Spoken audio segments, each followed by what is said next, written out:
2013 City Council meeting to order. Please rise for the Pledge of Allegiance. I pledge allegiance to the flag of the United States of America and to the republic for which it stands, one nation, under God, indivisible, with liberty and justice for all. Please call the roll. Councilmember Francisco. Here. Hotchkiss. Here. House. Here. Murillo. Here. Rouse. Here. White. Mayor Schneider. Here. Okay, are there any changes to the agenda? No? Okay, with public comment, we have 2 minutes here at the podium. We'll start with Nancy Tunnell and be followed by Numi. Never been first before. The power behind the curtain has cast the pall of evil conspiracy theory over any knowledge that might derail their march toward global domination. The most pervasive and powerful tool at their disposal is weather modification. But their dual campaigns of silence and intimidation has created an environment where most people see even simple cloud seeding as someone's wildest imaginings. It's beyond me how intelligent people, at least 30, 40 years old, can see all those unnatural trails lingering in the sky and not ask why. Water districts, counties, states, and even businesses like PG&E do weather modification. But the really big weather control plans come out of NASA, NOAA, the military, and like bodies in other countries. I grew up like most people with my paints and crayons, coloring a yellow sun and a blue sky that came to its edges. Now the sun is white, surrounded by a white haze, sometimes more, sometimes less, but always there and worldwide. Since no authority has chosen to point this out, if people do notice, they just ignore it. The same with the stunning ring around the sun that appears after a period of dense trailing. People stand in wonderment discussing and photographing this strange phenomenon. You can check postings from around the world of a ring around the sun on YouTube. In nature, this is only seen on the horizon in extremely cold conditions when ice crystals fill the air at the Earth's surface. The ring around the sun, higher in the sky sometimes directly overhead, is due to crystalline structures in the upper atmosphere that can only get there through human intervention. And there are no more cirrus clouds. I defy you to find a cirrus cloud. The only thing even coming close comes out of the back of an airplane. If you can modify the weather and nobody knows it's happening, you can rule the world. Once you convince the people they're destroying the earth by creating global warming, you can take their freedom, their land, their water, their resources, everything, absolutely everything. In 1960, the military said there would be complete weather control in a few decades. That's 50 years. To my knowledge, that's a few decades. Numi will be followed by Michelle Nassif, and the final speaker will be Andrea Roslinski. Hi, I'm Numi, and I've been working for the CIA, Virginia, since I was 17 years old. I kept my appointment in Los Angeles from Claremont, California, and they've shuffled me off to every mental institution in the country and never paid me one single dime. I want to settle for $1 billion in my ProPay account with the county. Can you follow up? My legal birth certificate name is Dinah Marianne with an I, Wellsand. Number 2, I want my husband, George Reagan, out of wherever he's staying, and I want Jesus Christ back. Jesus, next man out. Thank you.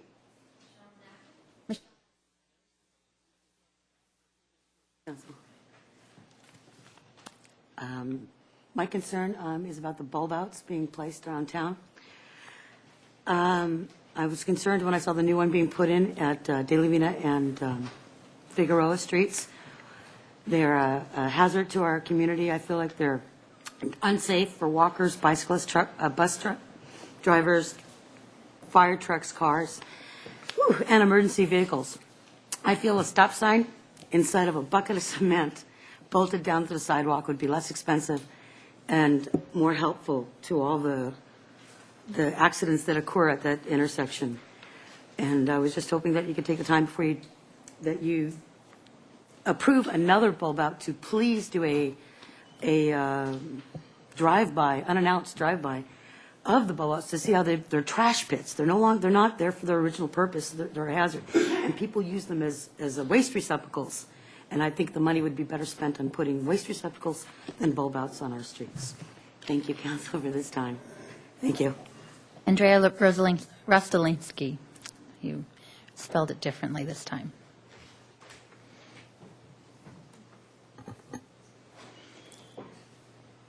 Good afternoon, Madam Mayor. And well, last time I guess I wrote stuff. I'm not sure what I'm going to say today, but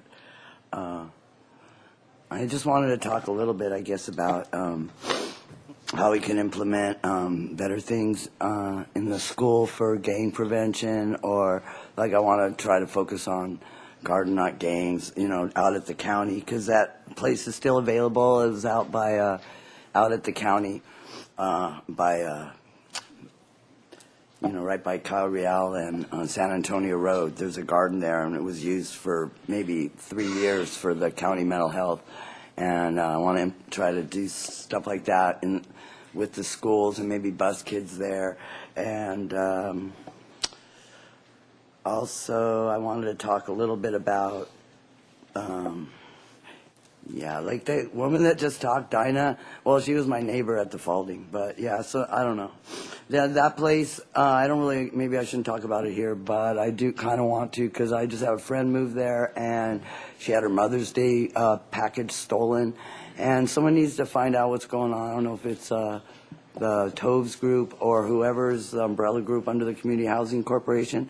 And I feel like, I don't know, it's kind of hard talking about this, but, things happen to me too there, like crock pots stolen that my fiance sent to me, and because they knew he was deceased, and they thought I wouldn't find out that he sent me a crock pot, but he had wrote me a postcard saying he was sending it there, not to the P.O. box. And that shouldn't happen. There are people there, that are at risk and shouldn't have federal offenses done to them, having their Mother's Day presents stolen. And I talked to Emily. I called Emily. I hope she follows up on it. And I just want to say that I was riding by the other day, the DA's building. It says, "Law is the voice of the people. Justice makes it heard." Thank you. That concludes public comment. Move on to the consent calendar. Some items to read. Item number 4, introduction of ordinance for the approval of encroachments at 33 West Victoria Street. Recommendation that council introduce and subsequently adopt by reading of title only an ordinance of the Council of the City of Santa Barbara approving an encroachment permit to Loria Nuvik LLC, a California limited liability company, and Ensemble Theater Company Incorporated, a California nonprofit corporation, for the property known as 33 West Victoria Street and 1236 Chapala Street, Santa Barbara County Assessor's Parcel Number 039-181-001, which is owned by Child Abuse Listening Mediation Incorporated, a California nonprofit public benefit corporation, for site improvements that will encroach into the public right-of-way and city parking lot number 5, and authorizing the city administrator to execute same. Item number 2, sorry, I'm going backwards. Records destruction for Community Development Department. Recommendation that council adopt by reading of title only a resolution of the Council of the City of Santa Barbara relating to the destruction of records held by the Community Development Department in the Administration, Housing, and Human Services Division. And item number 11, Parking and Business Improvement Area Annual Assessment Report for fiscal year 2014, intention to levy. Recommendation that council adopt by reading of title only a resolution of the Council of the City of Santa Barbara declaring council's intention to levy parking and business improvement area assessment rates for the 2014 fiscal year at a public hearing to be held on June 4th, 2013 at 2 p.m. Thank you. Without further objection, we need to wait. We'll waive further reading. Mr. Rouse? I'm sorry, Madam Mayor. Okay. I need to pull item 11 to abstain from that. Okay. PBI paying member. So this is the one that was just read about PBIA. Is there a motion for item 11? Moved and seconded. All in favor? Aye. Any opposed? And one abstention, Mr. Rouse. Anything else on the consent calendar, or is there a motion to approve the consent? Moved and seconded. All in favor? Aye. Okay. Moving on, a report from the Finance Committee, Mr. Francisco. Thank you, Madam Mayor. The Finance Committee met today and recommended to the full council that we loan $900,000 of home funds to People Self-Help Housing for a project at Haley and Salsa Puedes. And then we went through a series of recommendations that the committee is making to the full council regarding the budget. Great. Thank you. Item number 13.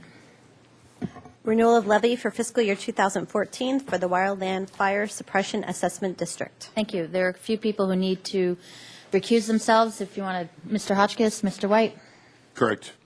you have to state why.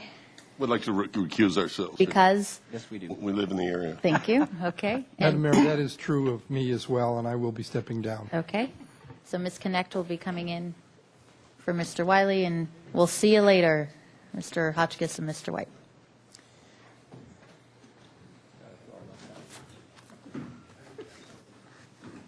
No. Thank you. Mr. Poirier. Mayor Schneider, members of the City Council, Joe Poirier, City Fire Marshal.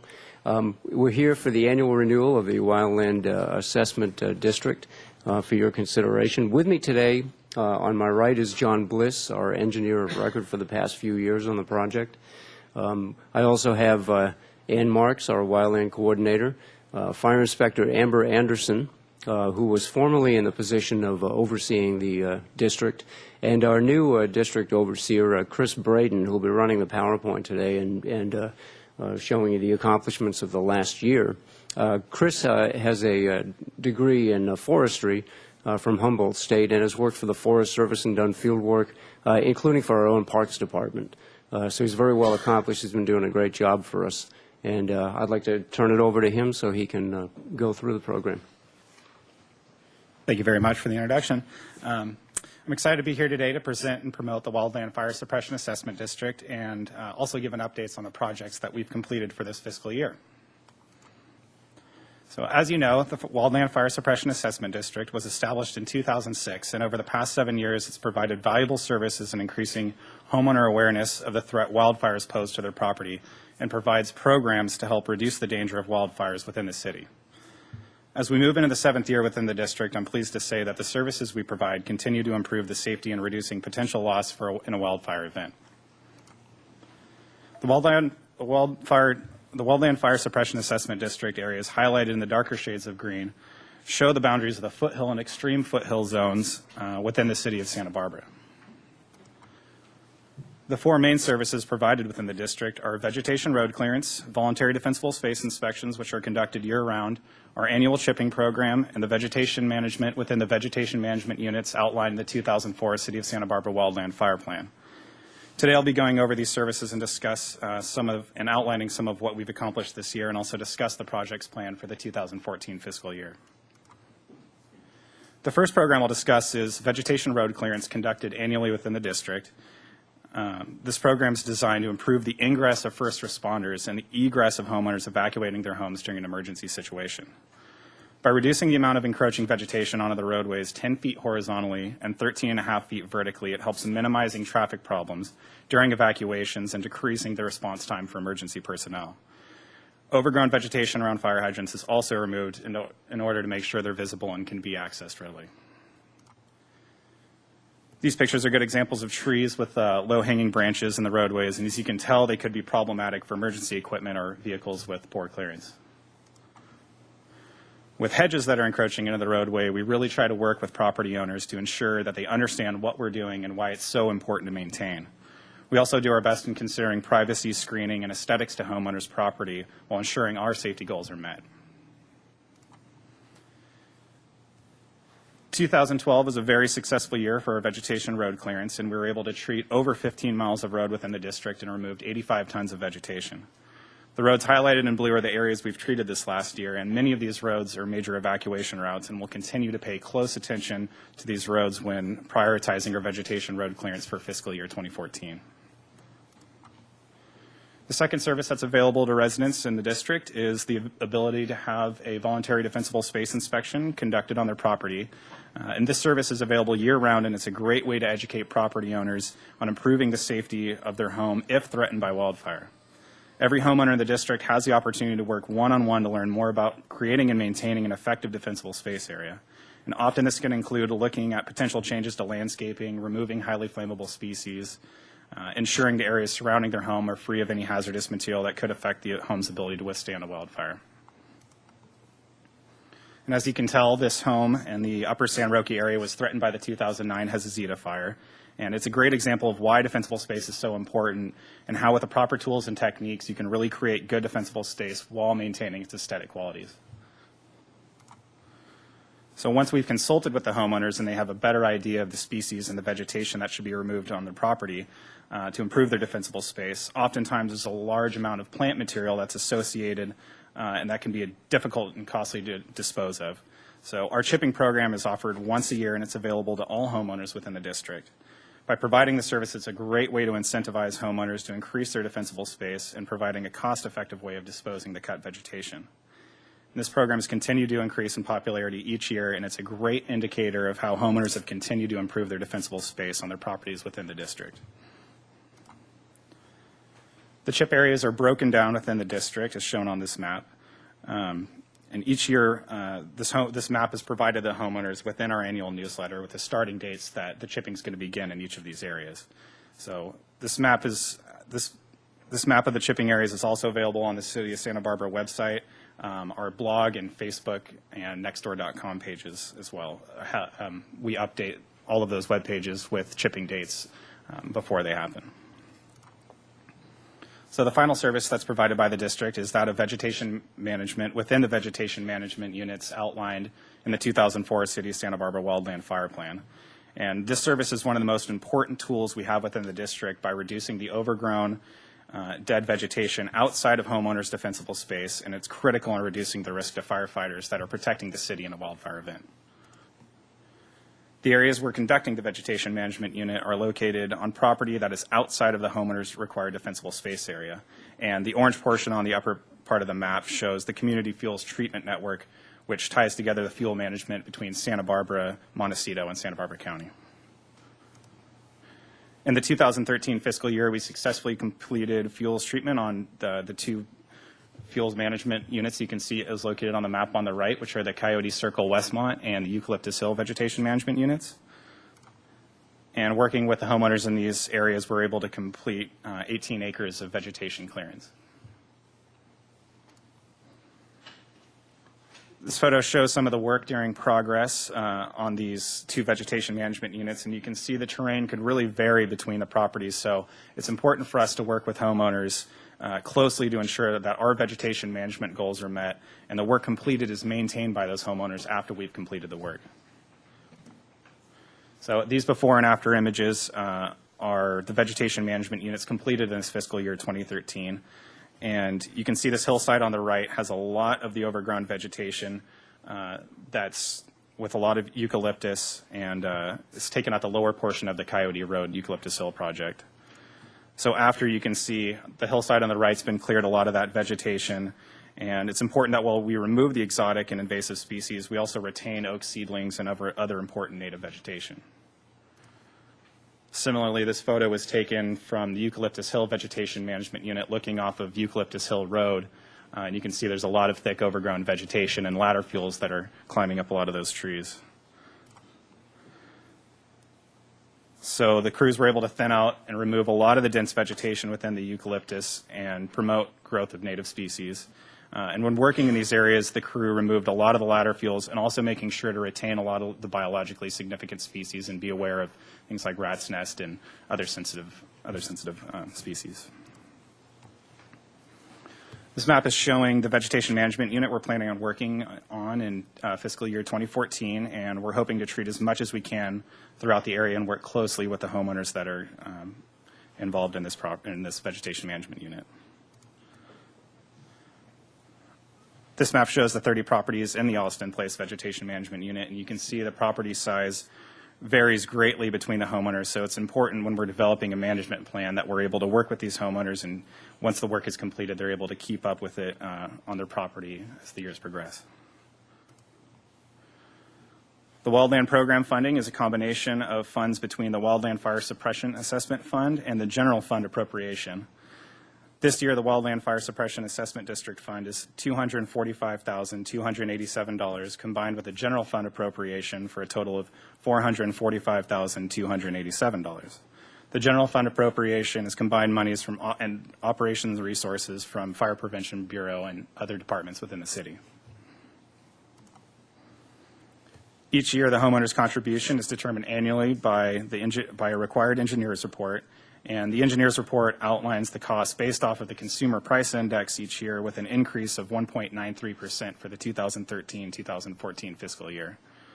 And the rate of homeowners in the foothills zone would be $75.14 per single-family parcel and $93.17 per family parcel in the extreme foothills zone. This table is a breakdown of the budget and how it shows how we're able to pay for the provided services within the district with the $245,287 in the Wildland Fire Suppression Assessment District Fund. So with these monies, we're able to continue the services and programs within the district by working on vegetation, road clearance, increasing the removal of vegetation through our chipping program, and providing voluntary defensible space inspections throughout the year, and complete the Alston Road Vegetation Management Unit.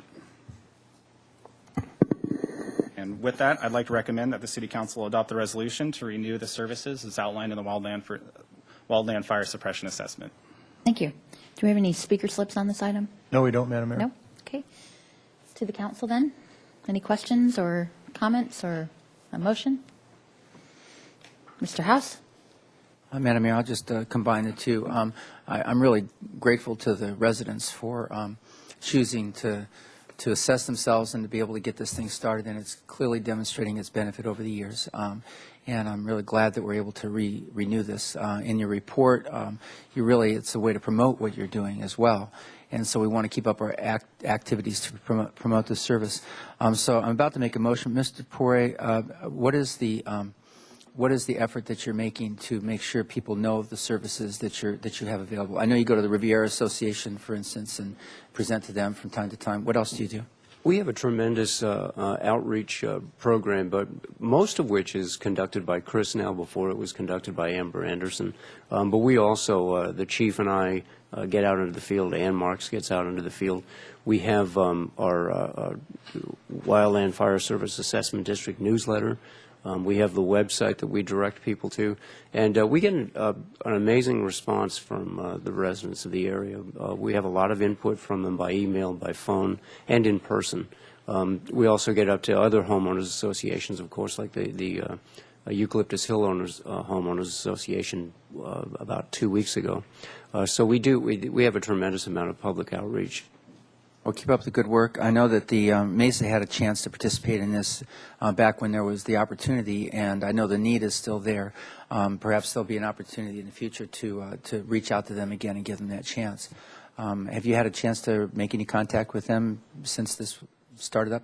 We have not, and part of the reason is we do have general fund monies that go towards the coastal zones, but also the complexity of folding it in now. It would require another election, not just of the, and right. John can correct me if I'm wrong, not just of the coastal zone residents, but we'd have to put it up for re-election to the foothill and extreme foothill zones and make it all one large package.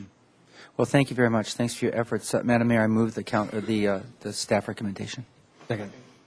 Okay, moved and seconded, and I'll just add how important this has been. I think, as Mr. House has said, we can actually see the results over the last several years, so thank you for your work.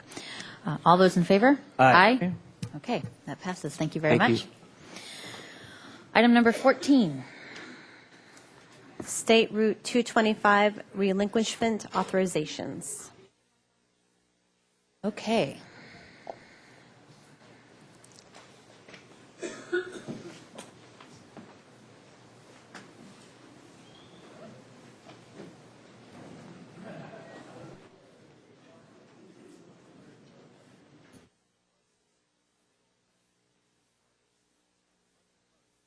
Ms. Anderson, whenever you're ready.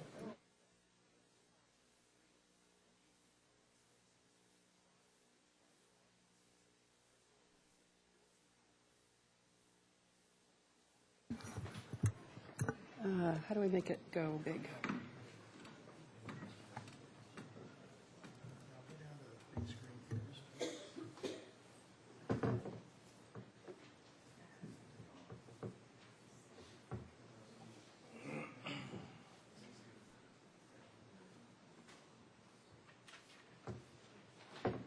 Madam Mayor, members of the City Council, good afternoon. We are here returning with a report and update on the relinquishment discussions between the city and Caltrans on State Route 225, and also seeking authorizations for the city administrator to move forward with several documents. As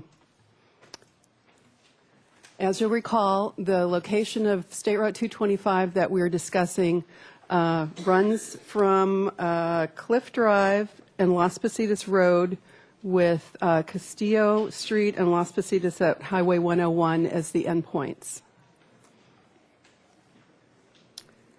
This represents about 4.6 miles of principal arterial.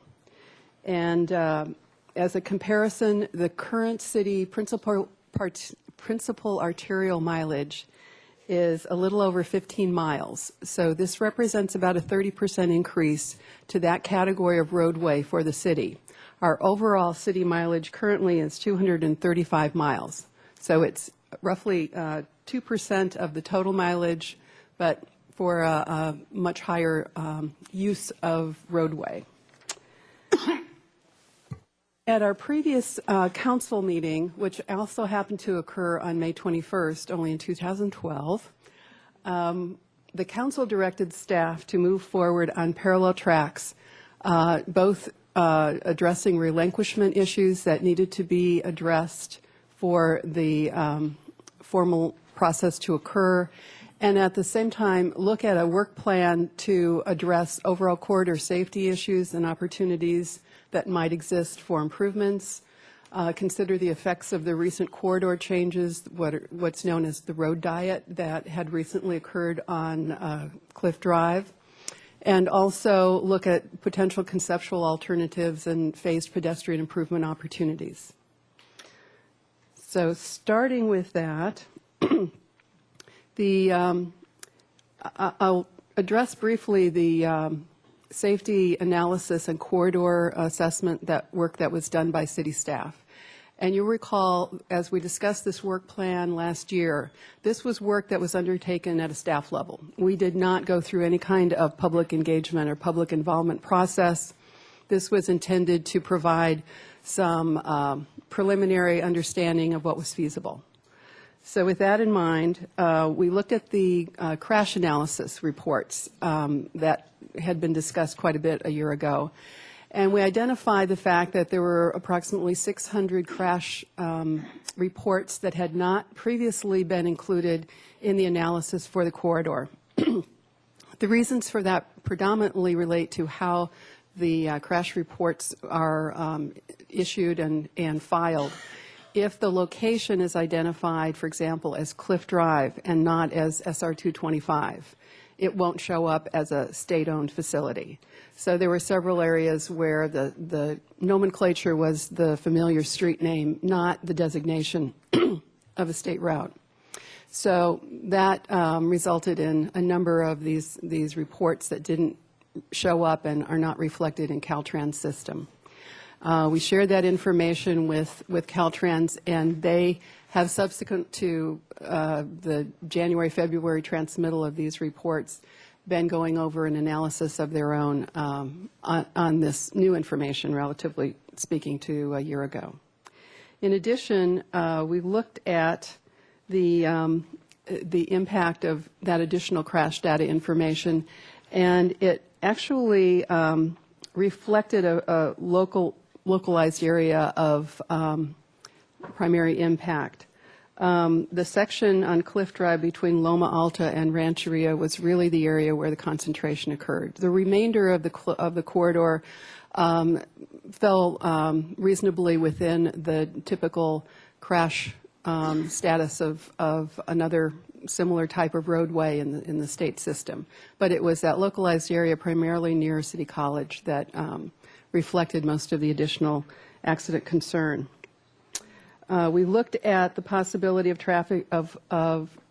transportation improvements to address the issues reflected of those additional crash sites, and there's provided in your appendix a report on that analysis. But essentially, is a potential for a new traffic signal at Cliff Drive and City College West Campus driveway, improvements to City College East Campus driveway, and improvements to the section of Montecito between Cliff and Rancheria. Those would all be possible approaches to look at addressing the issues of concern, with an estimated cost ranging from $350,000 to $2.2 million, depending on how the desired approach might work. In addition, we looked at the effects of the road diet on that section of Cliff Drive between Lighthouse Road and Weldon Road that was restriped in August of 2011. And it's a fairly limited period of time to do a comparable analysis, but what the information we were able to gather did reflect is that there was improved safety. The number of crashes per year has dropped from a rate of 5.83 to 1.33. We did a spot speed study that looks just at as a litmus test of what the impact of speed has been. And what we found is that pretty much the prevailing speed posted at 40 miles an hour is what people are traveling. We also looked at the possibility of pedestrian improvements along the corridor. There were several locations looked at. We identified 5 possible locations for further analysis, and they're the ones that are starred on the map. These are existing signalized locations up here. And what we looked at was the conditions along the roadway and what might be possible for enhanced pedestrian crossing opportunity. I want to point out very specifically that due to the speeds along Cliff Drive, signs and paint are not considered to be an approach that will work to improve pedestrian safety. It will take more significant capital work in order for that to be effective. As examples, we looked at what a mid-block improvement would need to look like to be able to work on this corridor. This includes curb extensions along both sides of the roadway to narrow the crossing distance. It would involve pedestrian hybrid beacons, hawk beacons that are rather new. There would be a pedestrian refuge island. And we're estimating the design and construction costs in total would be about $450,000 for this type of installation. The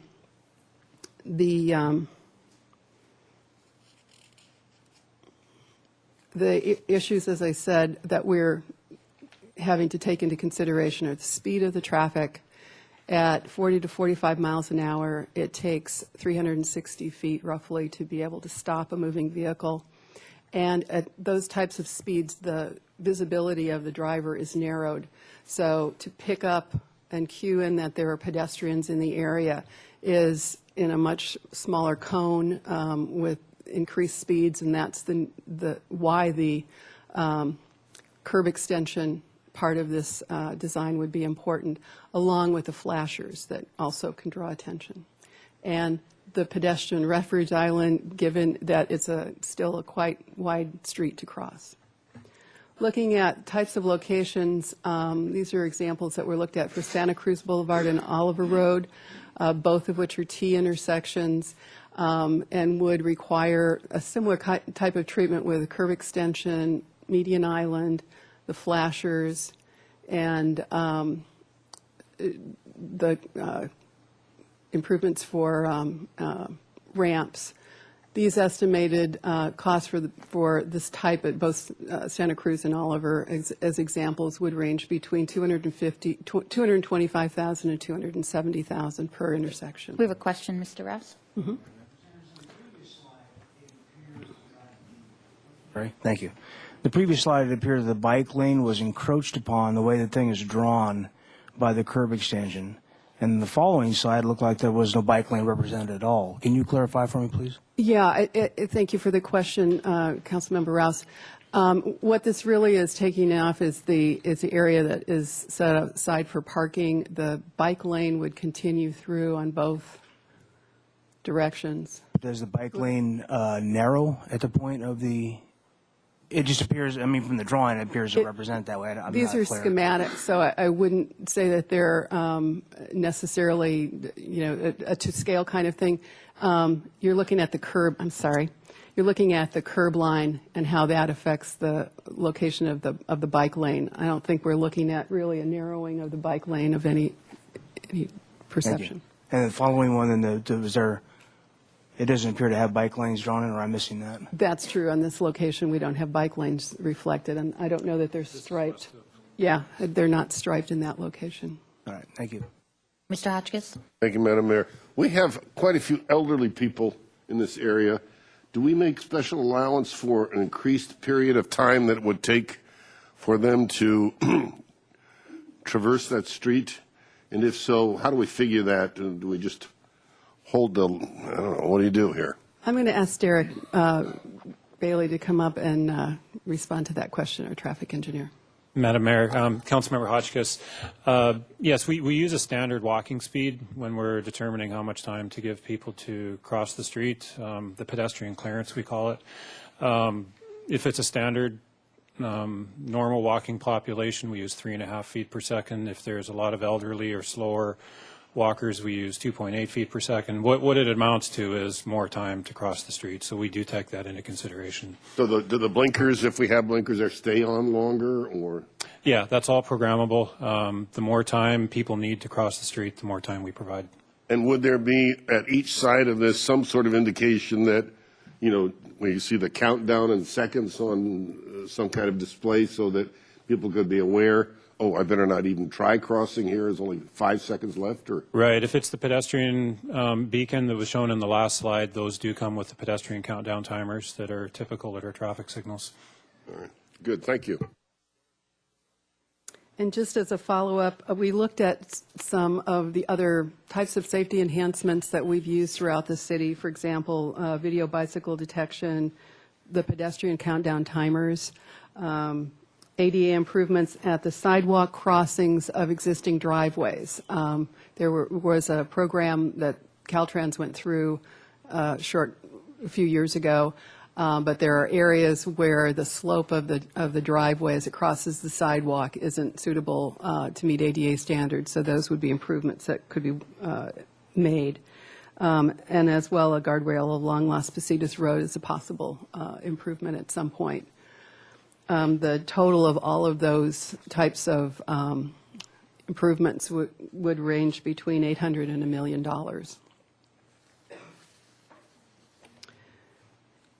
And then just as a recap, as we reported to you in May of 2012, we have one-time costs associated with the traffic signal controller conversion upgrades that would be necessary for us to be able to take on the 7 signals that would be part of the relinquishment and be able to operate and maintain them in our system. And that's $120,000 of one-time funding. In addition to that, we identified an annualized maintenance cost going forward of about $400,000 per year. And that, once again, is ongoing cost that has no new revenue source associated with it. What we would anticipate with the schedule that we're talking about for the relinquishment to be completed, as I'll go through in a moment, we're looking at the end of calendar year 13 as a likely time frame for the next steps to be able to be undertaken. So by December or January coming up, the relinquishment could be in effect. And at that time, we would need to fairly quickly move into the signal controller conversion so that we would be able to handle that transfer of maintenance effectively. So we would anticipate coming back to council mid-fiscal year 14 to identify funding for that $120,000 of one-time capital.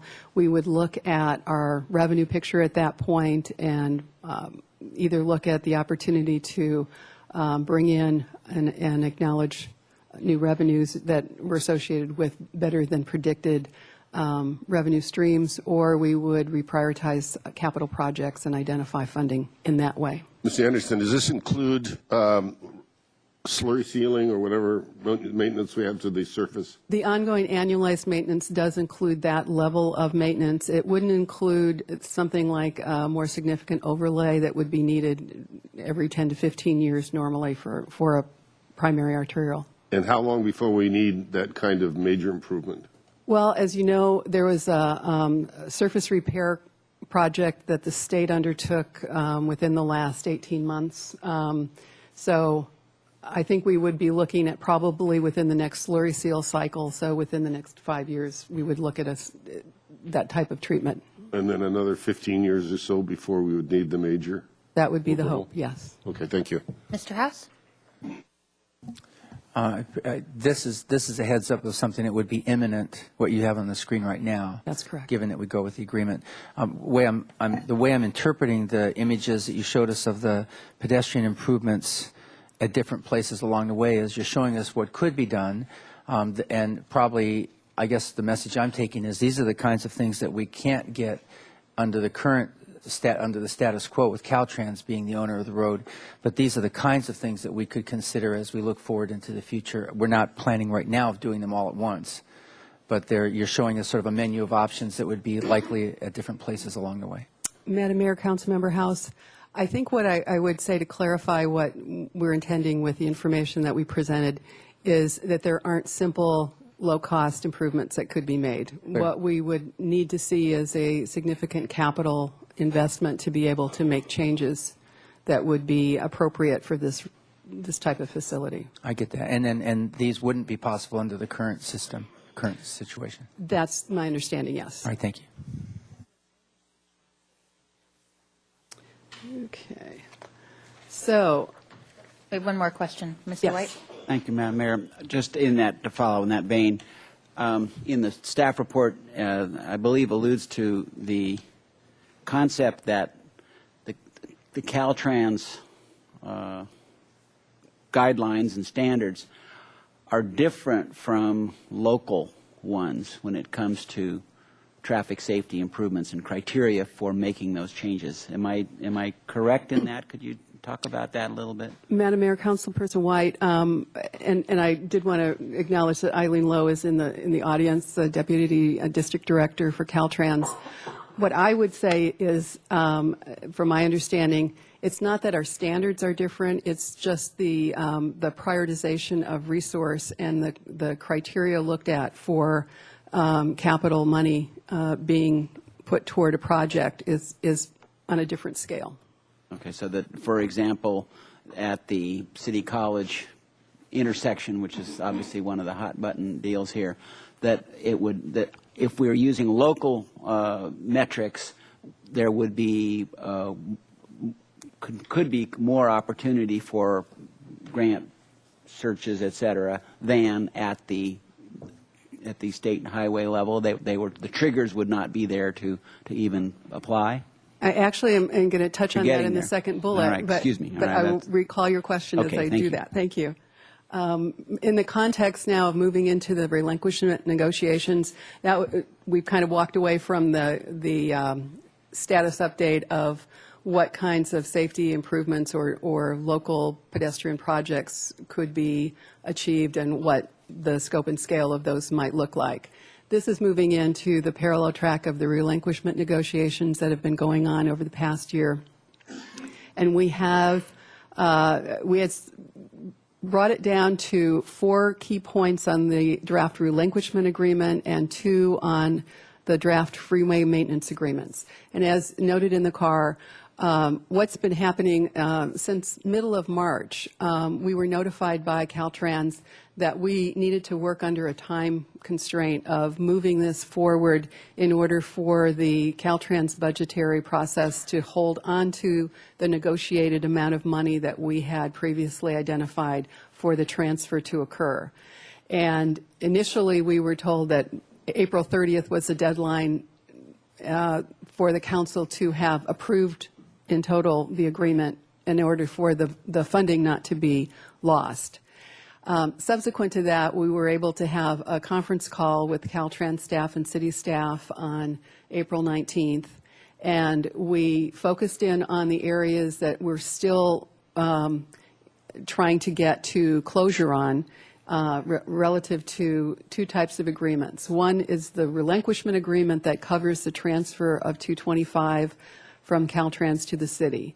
The other were two draft freeway maintenance agreements, which are outside of the relinquishment agreement area, but they come up because of the relinquishment, the undercrossing at Castillo and the overpass at Los Positos.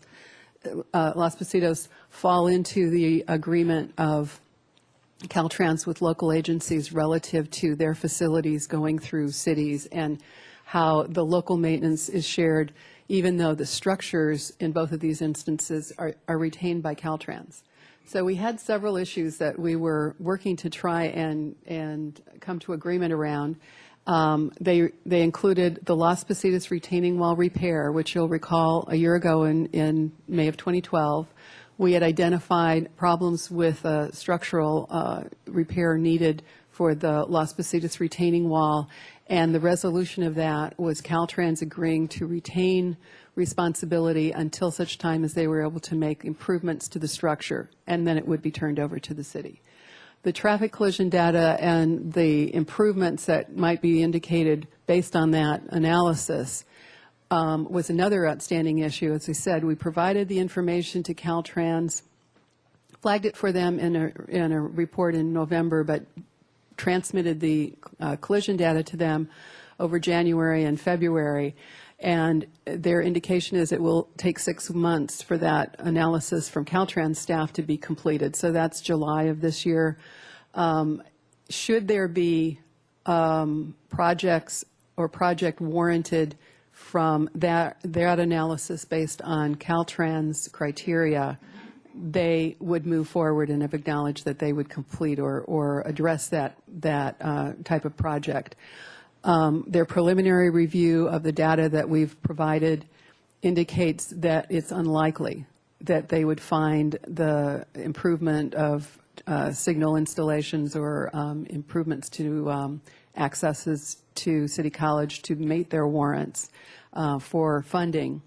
And so moving forward at this point, the assumption should be for council in the city that there wouldn't be improvements to those areas.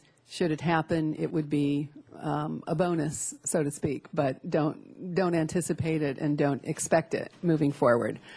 Can I, on that point, because you used the word warrant, and we've been using that term a lot in different areas. When my understanding of how you used that term was warranting funding under Caltrans funding, not warranting whether or not a traffic signal is warranted. Thank you, Madam Mayor. Right? You're absolutely Okay, right. And as I because we've said been the word, through this many times in other parts of the city. So. Yes, there are traffic warrants. There are warrants that may be met for traffic signal installation. It doesn't mean that automatically a signal is installed. Because then it's a funding prioritization. There are funding prioritizations and the type of accidents that are drivers and the type of concern that is at play. In the accidents that we're talking about primarily in this area, fortunately, they have been basically property damage types of accidents for the most part. Right.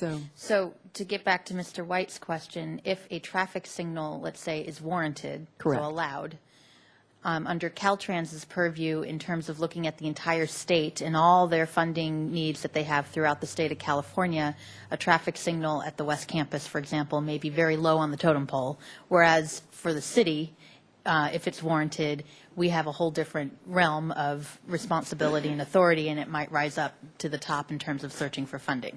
Very well put, Madam Mayor. I'd say we're comparing it to other locations within the city. They're comparing it to other locations within the state. Thank you very much. Madam Mayor, Mr. Lee. can I add, I think because we're talking about this now, I want to make a point about the analysis you've been talking about. The states, when Caltrans feels something is warranted versus when the city feels something is warranted. And I really do think we're using both meanings of the word warranted. The technical, under the safety regulations, the state and federal safety regulations, which Mr. Bailey is very knowledgeable of and is looking at, but warranted in just the plain English sense. But there's a big difference between when the state of California feels that something is warranted and when the city, and here I'm referring to the potential for liability. And I mean liability in two different senses. That there may be liability with a small l, if you will, where the city feels we need to make a safety improvement here because it's the right thing to do. It's a necessary and needed safety improvement, and we want to make it for that reason alone. And if we take on SR 225, we may have that sort of small L liability. I think Public Works has been explaining that well. But, I've made the point about legal liability. And my point here is that Caltrans probably has thousands of millions of dollars set aside in its liability reserves. And they've been clear that their analysis, when something is warranted, is a cost-benefit analysis. And frankly, and this is just a fact of life, people weigh the cost of a safety improvement versus the potential liability. And that's a complicated analysis, and it has to do with whether there has been a serious accident at a particular location and potential liability exposure in the past, and whether that accident, if it happens again or something like that happens again, will result in a huge liability, legal liability hit for the state. That's their cost-benefit analysis. My point here is that our cost-benefit analysis from legal liability has got to be much different from Caltrans. Somewhere in the paperwork here, and this has been mentioned, just to give you a concrete example of this, a few years ago there was a fatality along Las Positas. Apparently the driver was driving home from work after working all night and apparently fell asleep, went off the road and hit a palm tree and was killed along Las Positas. And I think Mr. Bailey mentions this in his studies, that we need, as a city, if we take over Las Positas, we need to understand if that's a safety concern. And at the same time, if it's a safety concern, if addressing the lack of crash barriers along Las Positas and the difference in grade, and I know from reading the court cases that all these factors go into quote-unquote liability, and whether a safety improvement was warranted, was necessary or not. We need to understand what that may mean to the city if that sort of crash happens again. I can tell you, if a second fatality like that happens again, particularly if it happens at the same or near the same location, a judge or jury in this town is going to say, where were you, city? Why didn't you analyze whether crash barriers were needed? As opposed to the state, where this sort of thing happens all the time, and they make their cost-benefit analysis and say, we'll live with the risk because we've got other priorities throughout the state. So I think it's an important point to understand at this point. Thank you. Go ahead. Thank you, Madam Mayor. We've covered the traffic collision data. The CTC approval language, as you may recall, the steps that are necessary for relinquishment to occur involve the CTC as the final action. California Transportation Commission. Thank you very much. The California Transportation Commission. And they are the decider of the funding that goes along with the transfer. So the language that was in the original draft relinquishment agreements that we were working from left open the ability of the California Transportation Commission to either allocate $819,000, which is the amount that we had previously negotiated, or another number at their discretion. And that caused us a bit of heartburn in terms of the negotiation process and what we believe the agreement to be. That language has since been focused and narrowed so that it is $819,000, period. In essence, it's the language that made that potentially fuzzy, even though we were assured at a staff level they had never not funded at the level of the relinquishment negotiation. The clause was still in there. And so that, I believe, has been resolved in terms of the language that is on the table today. And then contamination sites is related to a report that we were given in about mid-March, early April. And it was part of the relinquishment process from Caltrans' responsibility to inform the city of any known potential sites that were in the corridor. And as part of that open transfer of information requirement, we were given a list of sites along the corridor that had been identified and had been managed as hazardous material sites, mostly underground storage tanks, leaking underground storage tanks, or things of that nature. There were several sites that had been closed, and there were 10 sites that were, as part of that report, indicated as open sites. All were under private property responsibility for the cleanup and follow-up. There were no Caltrans open sites that were part of that list, but it was the first time we'd seen it.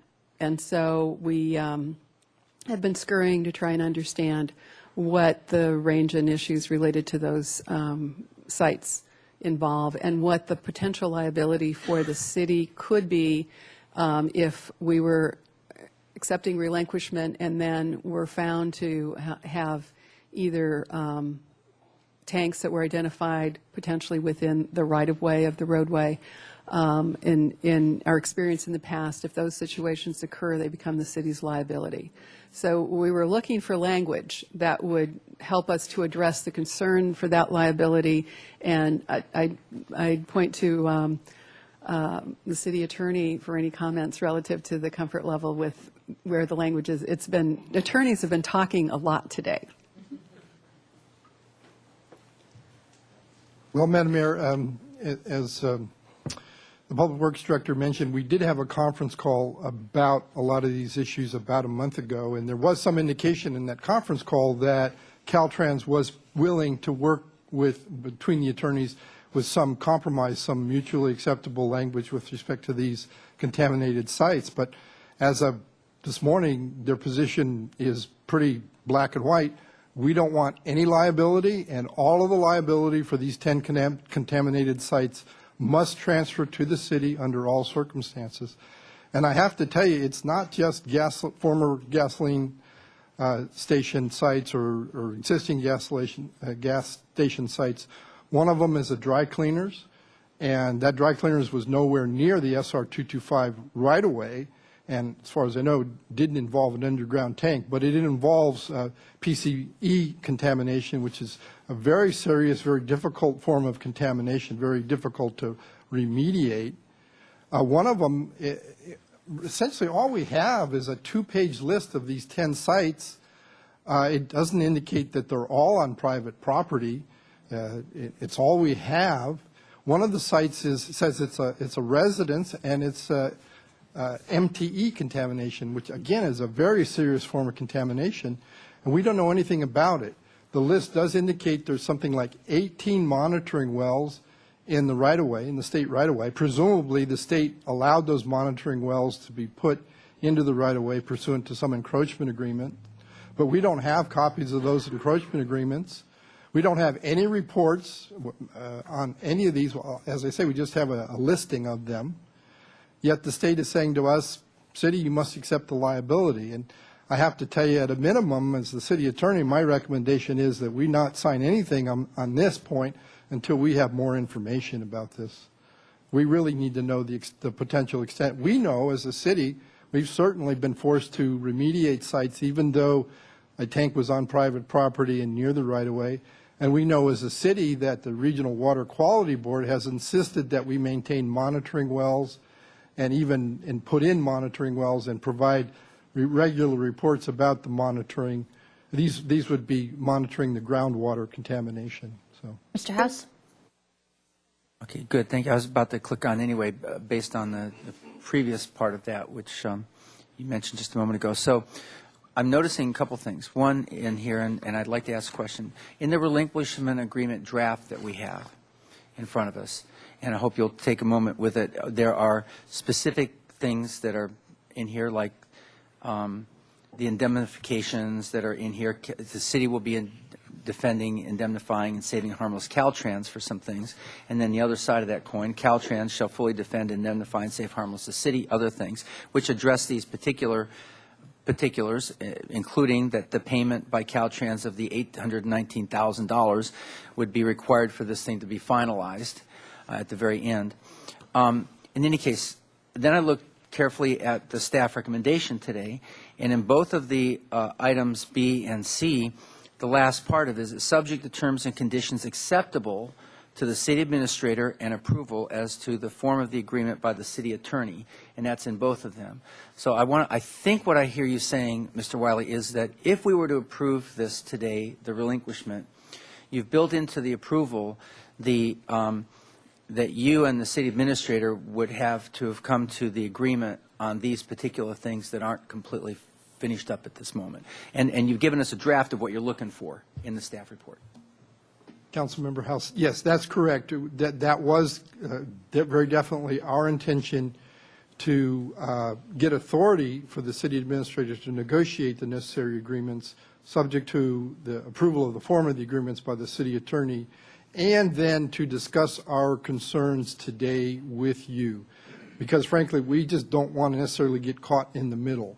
In other words, have our clients not know that there's some serious concerns that we have, and that we basically would like to hang tough on these concerns, that we don't, at least, as I say, for example, on the contamination sites, understand the nature of the potential exposure we have before we sign anything.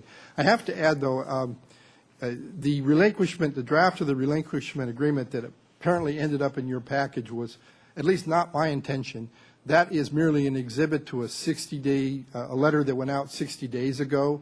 It was included because it was an exhibit to that letter back in March, but it's not at all, we did not intend to submit it to you as an example of the relinquishment agreement, and it certainly isn't the current draft that we've negotiated. Well, I'm glad I asked that. That's really important because it appeared, I mean, some of the stuff, some of it you're hanging tough, some of it you're not. I'm having a hard time matching that up. Well, so then this last little piece then. So if we were to go forward today, it's pretty clear that we're giving authority to our administrator with the attorney to do the negotiations.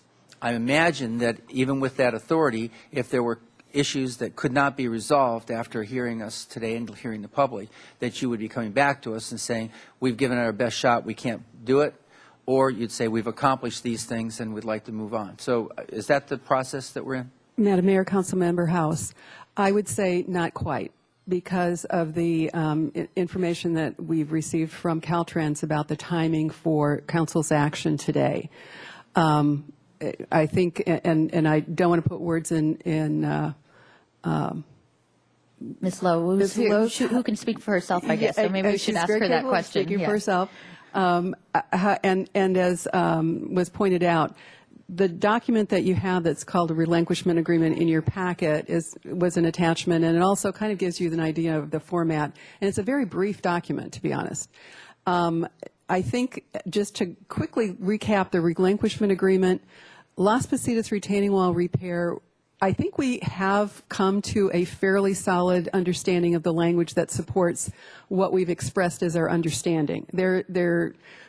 We have had this kind of tussle with agreeing in concept and not being able to get the language to reflect what that agreement looks like, but on several of these. But I believe on the retaining wall, and many of these discussions have been occurring since the packet went out on Thursday. So in the last 4 days, there have been several interactions that I think have brought us closer to language that we can live with, both on the retaining wall issue, on the CTC approval language, as I already mentioned. The contamination sites is the liability issue that Steve, the city attorney, has been dealing with the Caltrans attorneys on. And I think I've given you our best understanding of how the traffic collision data will be handled, and that won't change. It'll run its course, so it will be completed in July, and it's almost outside of the relinquishment discussions that we're in at the moment. The remaining two agreements that I flagged also came up in the last probably 6 weeks for 2 months relative to the responsibility of the city taking on freeway maintenance responsibility. On Las Positas Road overpass, I believe we're in agreement about what that language needs to look like. It is dependent on the bringing of the surface repair up to a standard of care that allows us to step in and take ongoing maintenance responsibility, which Caltrans has committed to do. It will take a contract to do that work. So it's outside of the freeway maintenance agreement, but it's our understanding. So we're working with that as the intent. And the Castrillo Street underpass is another problematic area for us because of the condition of that underpassing.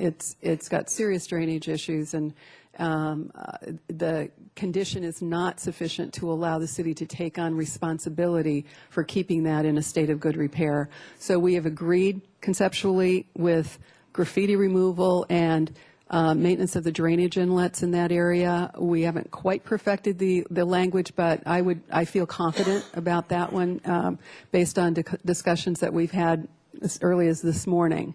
So, like I said, conceptually, I believe we're very close on a number of these areas. If we can get the language to reflect that understanding, that will need to happen fairly quickly. And what Ms. Loa shared with me is Caltrans is looking for an action from the City Council that is clear about what that expectation is. So I think what at staff level we're looking at is your comfort with how these can be resolved, so that I think the city administrator and city attorney have a clear guidance on being able to meet your expectations and have a document or documents that also reflect that.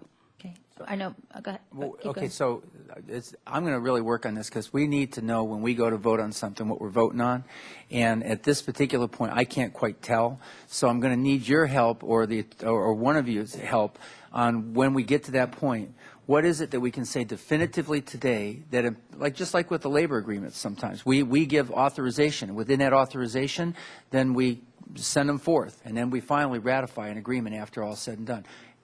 But help us to get it down to a simple, clear statement. What is it we're doing? Let me cut to what I think the bottom line is. Go back to that last slide. I believe that we can reach, at least at our level, agreement with Caltrans on the retaining wall. On the traffic collision data, everybody just needs to assume that Caltrans will spend no more money on traffic on traffic improvements. And if they do, that would just be a bonus. On the CTC approval language, I think we got the language. I believe, based upon the discussions, that we can reach agreement on the 2 freeway maintenance agreements, probably with the only issue is about the guardrails on the overpass.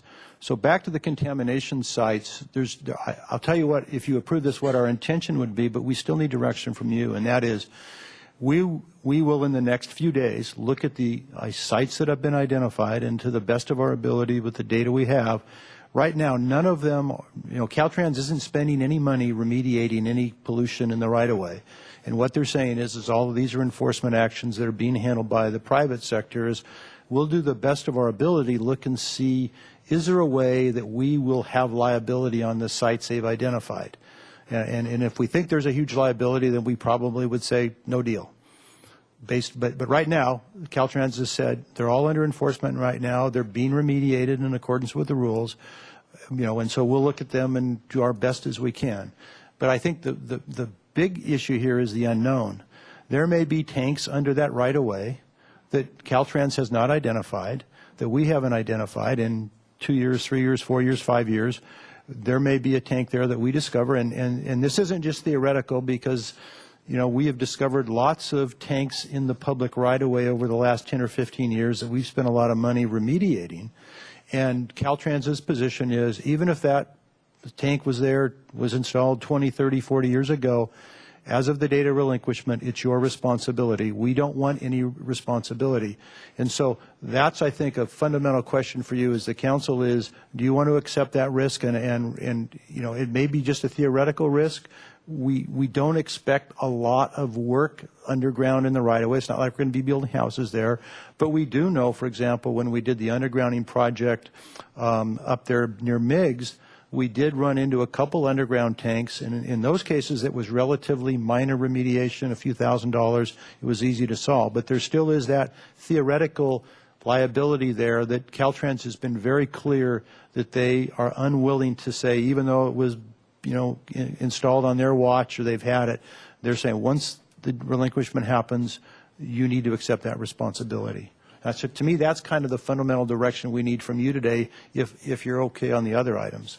Okay, I do think Ms. Lowe needs a chance to speak, but Mr. Francisco, you had a question. Do you want to ask that first? So this seems to me, this really is the crux of the issue, the contamination sites. So, Mr. Wiley, could you tell us what you think the level of risk is on what Mr. Armstrong was just talking about, undiscovered tanks? Madam Mayor, Councilmember Francisco, that's hard to quantify. I just think it's real, it's apparent. We definitely, as a city, and I believe because we are a deep pocket property owner, we have had enforcement actions filed against us by the County Protective Services Division, by the State Regional Water Quality Board, because the contamination has been in our right-of-way. And I have to add, it's unfortunately not just about underground tanks. It's about also groundwater contamination. A monitoring well is not, and there's 18 of them here, is not about figuring out where the tank is or whether the soil's contaminated. That's about monitoring the groundwater contamination. And groundwater contamination is a different kettle of fish altogether. It's almost, if you will, like trying to remediate air pollution. It moves. And it doesn't respect property lines. And again, in my experience, when, say, the Regional Water Quality Board says that someone's got to clean up the groundwater, they look for the deep pocket defendant that's easy to find, and that's typically us. So, maybe with more knowledge about these sites, we could say that it's a minimal potential. I do know, we were dragged into major litigation at Loretto Plaza over dry cleaners merely because the contamination had gotten into our easements for sewer and water and had traveled through those easement lines. So that's an example, and it was very expensive for us to contribute to that settlement and to deal with that litigation. I have to add on, sort of, as I see it, there's almost a larger issue we have right now with Caltrans, and that's what I would call the iceberg, the tip of the iceberg issue. Caltrans, for reasons that I don't understand and really never been explained to me, it says that to us, you must finalize and approve this relinquishment agreement now. And it has something to do with their budget and allocation. And maybe there's good explanation for that, but I haven't heard it. And so I feel like we're being jammed to finalize a relinquishment agreement that can't be taken back. It's the agreement. By its express terms, it says, city, once you sign this, SR 225 is yours. Yet, and this is what I mean by the tip of the iceberg, we've got to finalize these freeway maintenance agreements. And in particular, I'm concerned about the Castillo Underpass, where if you look at this canned agreement, every version we keep getting back has us responsible for the entirety of that underpass, except that Caltrans will retain responsibility for the structure proper. I have no idea what that means. They're responsible for the structure proper, yet we're responsible for the roadbed, for the drainage improvements, but yet, as Chris Anderson mentioned, we seem to talk about a consensus on this. We seem to exchange emails. But the agreements come back and they don't deal with it. They don't reflect the consensus at all. And so my point here is I would advise that the city not sign this relinquishment agreement until we have all of these pieces together. The freeway maintenance agreement, we know what they say. For example, we've been clear that we don't want to take title to the Castillo Underpass. But you won't find that in the relinquishment agreement, and you won't find it in the freeway maintenance agreement. They say, well, you find it in the exhibit, which is like an aerial photo with some tiny lines marked on it, where you have to pull out a magnifying glass and say, okay, the line doesn't technically include the underpass. Now, my point as a lawyer, I said, that's bad drafting. if everyone's in agreement that the city is not going to own the Castillo underpass, let's put it in the agreement. The exhibit can reflect that as well, but let's put that in the agreement and make it clear that the only thing the city is accepting is graffiti abatement and keeping the drains clean, which is what the consensus understanding has been. Yet Caltrans to date refuses to change the agreements to reflect these things. You know, also on the examination of the crash data and the safety improvements. Now, I understand what people are saying is Caltrans is going to look at it, and but they're telling us right now they're not going to do anything about it. Well, that's fine, but maybe we should wait to figure out if we feel there's of a concern there. What's the rush? Why don't we do our own analysis of this crash data and know that Caltrans won't do anything before we sign this relinquishment agreement and have no way to take it back? I don't know that we're going to have any leverage once we sign this relinquishment agreement to get Caltrans to do any of these things that they say they'll consider. So, sorry, go ahead. Do you know in agreements of this type, is it common for the side that's accepting the property to also accept all the responsibility for contamination? I know it, say, in a private context of buying real property, whether residential or more commonly commercial, that would never be the case. A buyer would say, I'm not buying this property until you give me a total clean bill of health, that there is no possibility that there'll be a regulatory enforcement action on the cleanup. Or the buyer will say, I want a very significant discount in the price before I buy this property under those circumstances. Okay, thank you very much. I think we need to hear from Ms. Lowe. And I know, Mr. Hotchkiss, you have a question, but if it can wait, because we've been talking about Caltrans. Let's hear from Caltrans. Thank you, Madam Mayor. Good afternoon, members of the council. I want to remind you, I'm here today at your request. The city came to us asking to retain control over State Route 225. And with all due respect, we are proud owners of 225. This is not a route that we're anxious to be rid of. There's no hardship with us continuing to own and operate this highway. I just want to establish that from the outset. On the 4 points that were listed up there, first of all, in regard to the relinquishment agreement itself, the relinquishment agreement is, by nature, a very simple agreement. It's 4 pages, 1 page of which is signatures, 3 pages of text. It allows for 3 things.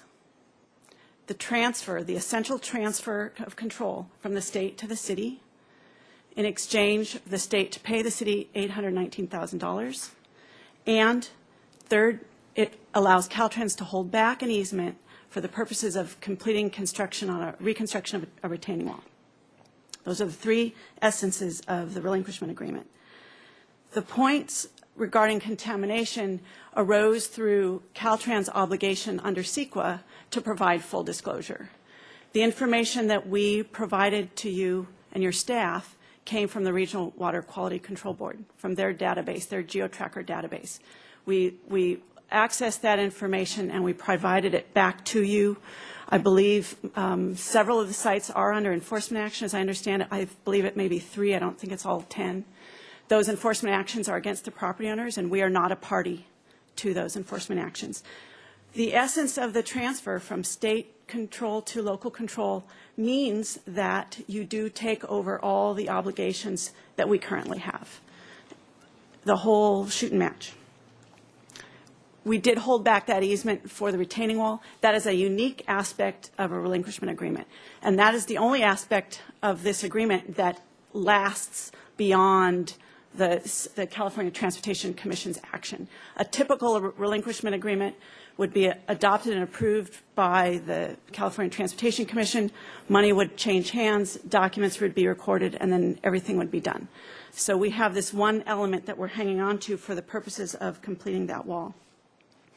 With regard to the freeway maintenance agreement, I'll just point out that there is a standard boilerplate that applies to all local roads that enter into state right-of-way. So this, what this would be, if we're to fast forward, State Route 225, now a local road, comes into the 101 right-of-way. So there's an understanding of what the shared responsibilities are within the 101 right-of-way. So the limits of the relinquishment have been established and agreed upon with your staff, and it fell short. You might recall there was discussion about not including the railroad overhead at Las Positas and not including the underpass at Castillo. So the limits themselves are described to be short of that. But the road, because it passes through, under at Castillo and over at Las Positas, begs the question of this agreement. And at Castillo, we expect the city to take care of graffiti, trash, and keeping the drain inlets closed, as your attorney mentioned to you. Lastly, as for timing, we notified your staff in January this year at the time when we had to align our commitments of funding for our capital program out of this particular source of funds, our minor program. We get set and lock in our funds for the upcoming fiscal year, which is 13-14, begins on July 1st. We understood your interest from last May. We knew this was moving forward. We said this is a time to identify and put a fiscal year dollar on those funds. When I was here a year ago, I guess to the day, last year, you asked me, is there a time limit on those funds? And a year ago, there was not. Coming now into January of this year, when we're getting ready to do this, the clock is now ticking. And the reason that we need a definitive decision by this body is that if we would not proceed with this agreement at this time, we will reallocate, we will redistribute those funds to other state priorities. So it's true the relinquishment could carry on. There is no guarantee that funding would carry with it at that point. So that's the distinction. The urgency has to do with the money that we've set aside. That has a clock ticking on it. The rest of this, we've been talking for at least 8 years. I'm told by my predecessors maybe 20. We could talk for another 10. So the money has a timeline with it. And so I just want to clarify that with you. Any questions for me? I'll start with a question, and I'm sure there are others. So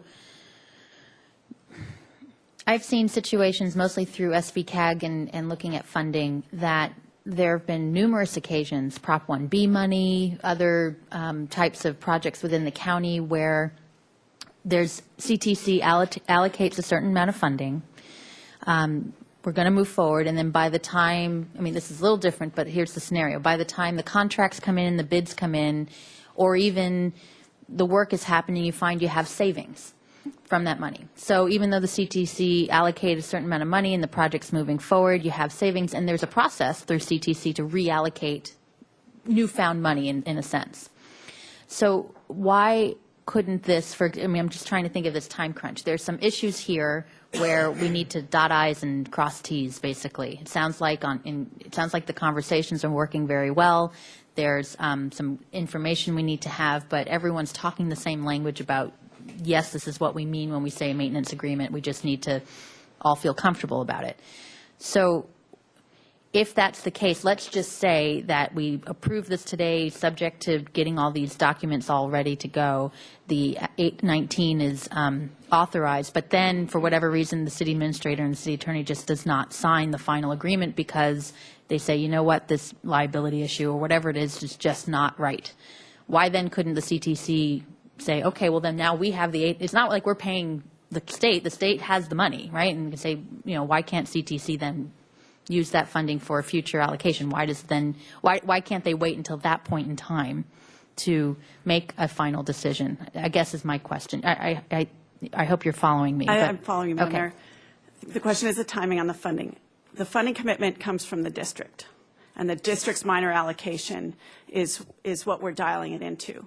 And we have a long list of needs, as does your city, and your own budget for project maintenance, major maintenance type work.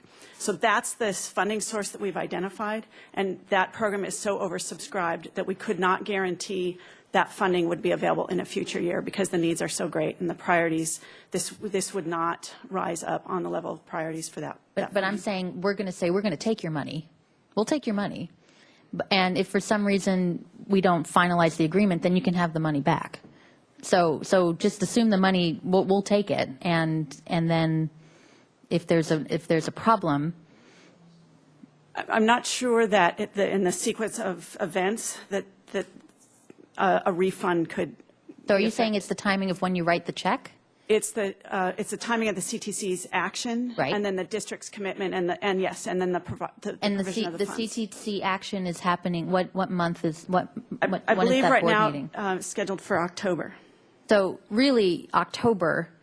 If we don't have anything all beautiful tied up in a bow by October, you could go to the CTC and say, you know what, we're going to withdraw our recommendation for relinquishment because we're just not seeing agreement.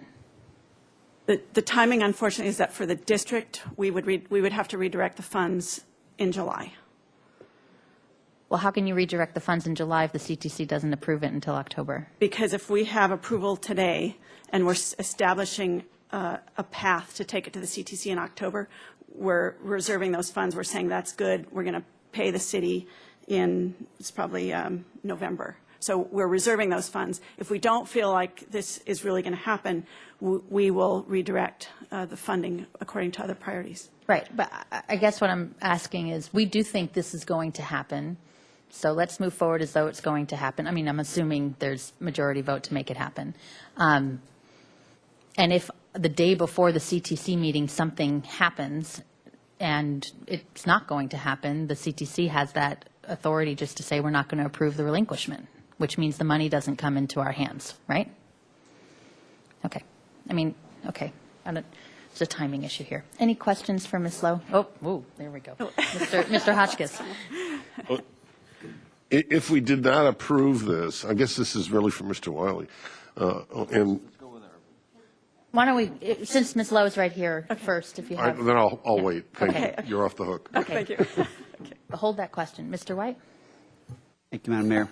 Back to the Castillo Street underpass. I'm hearing our staff saying that the road itself is a problem that our staff says belongs to Caltrans. And I just want to make sure, is that how you see it?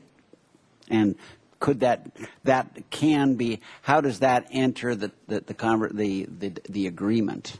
You said very simple agreement. It's a very simple agreement. Thank you. Casitas Underpass, where does that fit in the simple agreement?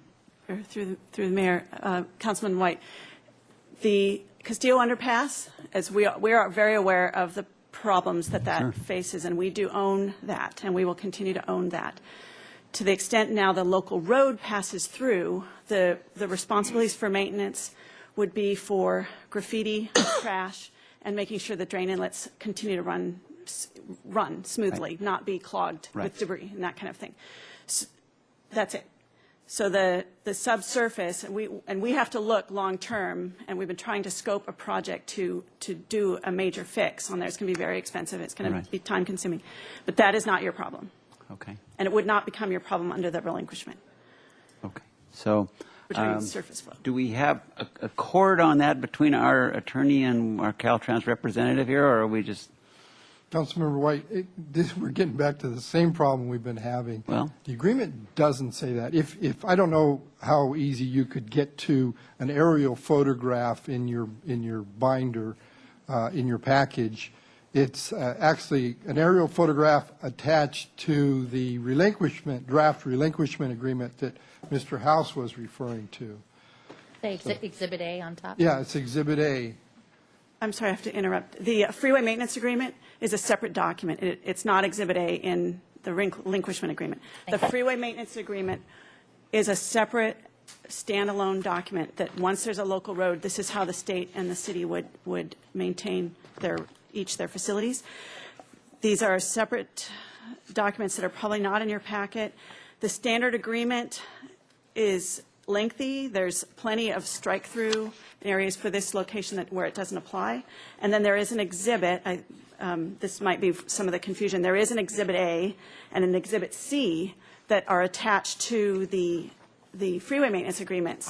Look at that. That are specific to this interchange location and how it narrows down the individual responsibilities. So hopefully that clears that up. From this distance, that looks very interesting, but I see our. Councilmember White, if I could answer your question.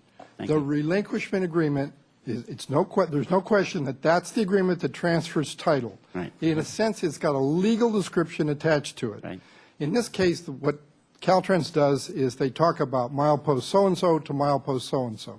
If you look at that aerial photo, that is that legal description attached to the relinquishment agreement, and this is, admittedly, this is a poor black and white copy. Right. But I can tell you the color's not a whole lot better. The only thing that makes it apparent that we're not taking title to the Castillo underpass, a little inset in this aerial photo. To me, that's not good enough. If we're all in agreement that the city's not taking title to Castillo, let's put it in the text of the agreement very clearly, provided, however, that under no circumstances is the city taking title to the Castillo underpass. I hear that. I think we all hear that. Yeah. All right, so that's one. And then back to the contamination. Madam Mayor, I'm sorry, may I clarify on that point? Certainly. With regard to the limits and the ownership, there is another step that follows this. When we submit a package to the CTC for this whole transfer, there is a legal description, a legal property description that's attached to that. That would further answer Mr. Wiley's concerns in terms of how the property is described. You know, if we could get that, we would have this problem solved, but we're being asked to sign this relinquishment agreement today, and we can't take it back. So. Okay, at least, all right, I hear that. And then secondly is the contamination question. So what we're looking for, what our staff is recommending that we look for is at least more information on those sites so that we understand better our exposure, our liability. Am I on point with that? That's correct. Today, for the first time I heard there were 3 enforcement actions pending. I've been asking that question today, and I heard it for the first time. There's 3 enforcement action pending. I'd like to talk to the Regional Water Quality Board enforcement staff and find out what's going on with those enforcement actions and whether they believe they will turn to the public entity that owns the right-of-way, because we've seen that happen. So that's an area of inquiry that our staff wants to pursue, and that this is, this is the last day of this year that we can do this at this point? That would be a question I'd have. We had asked for this to be resolved by April 30th, and we gave a 30-day extension for this to occur. So that's where we are at this point? That's where we are at this point. Okay. Any other Thank questions you. for Ms. Lowe? Okay, well, we might have you back up. Might as well Mr. catch you while you're here real quick. So it's interesting. I listen for a chord, you know, it's just the way I do things. So there will be a legal description of the property that's being transferred that will accompany the final document that we would be moving forward today. We could even in our motion say not to include ownership of the Casitas undercrossing or something, but Castillo, thank you, Castillo, and that the actual final paperwork would have a legal description that would reflect that. Councilman House, the legal description is what we prepare for the CTC. We don't prepare it for the relinquishment agreement. The documents that you have are the documents, is all that we need to proceed, and that describes the limits. Okay, but we could describe the limits, and that would be our approval, and then it would be up to you all to figure out how to do that. And the freeway maintenance agreement. I'm seeing a nod, yes. Okay, Yes. thank Yeah, you. by the way, I saw it too. Yes. I'm sorry. And then the freeway maintenance agreements, those are your way of dealing with city or municipal streets as they interface with the freeway system, right? Yes. And certainly you have a copy of some form there with you that I don't know if our staff has, but it would be one of the things that if we were approving a relinquishment, we could even refer to that in our motion, and that would be our way of including it as part of what we're intending here. Yes. Okay, thank you. That helped me a lot. Thank you, Ms. Lowe. I'm sure we'll have you back at some point. Sure. Ms. Anderson, did you have anything else besides I think you just had the slides reiterating what the recommendation is? Exactly. And I might also just comment from the Public Works staff involvement, particularly related to the freeway maintenance agreements. They are, as Ms. Lowe pointed out, a very standard formulaic kind of agreement. And they're drafted to cover both overcrossings and undercrossings. So you go through and basically strike out what's not pertinent to the particular area that we're talking about. On Castillo, it's mostly strikeouts, to be quite frank. What we're looking at is, at this point, really the description of the drainage maintenance. And otherwise, it's basically struck in terms of any surface any responsibility that the city has for maintenance or ongoing responsibility. But we don't have an agreement that has the language that we've all said, yes, we are looking at it exactly the same way and we're done. So we're close. I believe that we're very close, but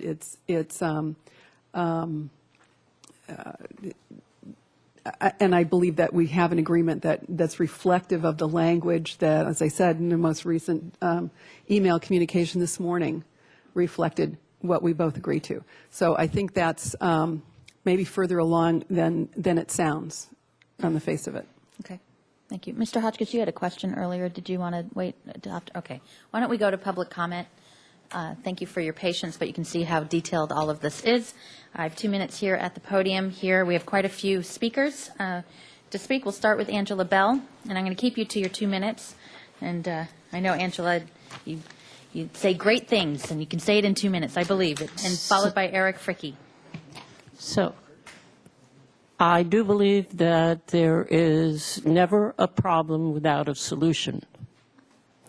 So I have been coming before this board now for about 20 years on the same issue.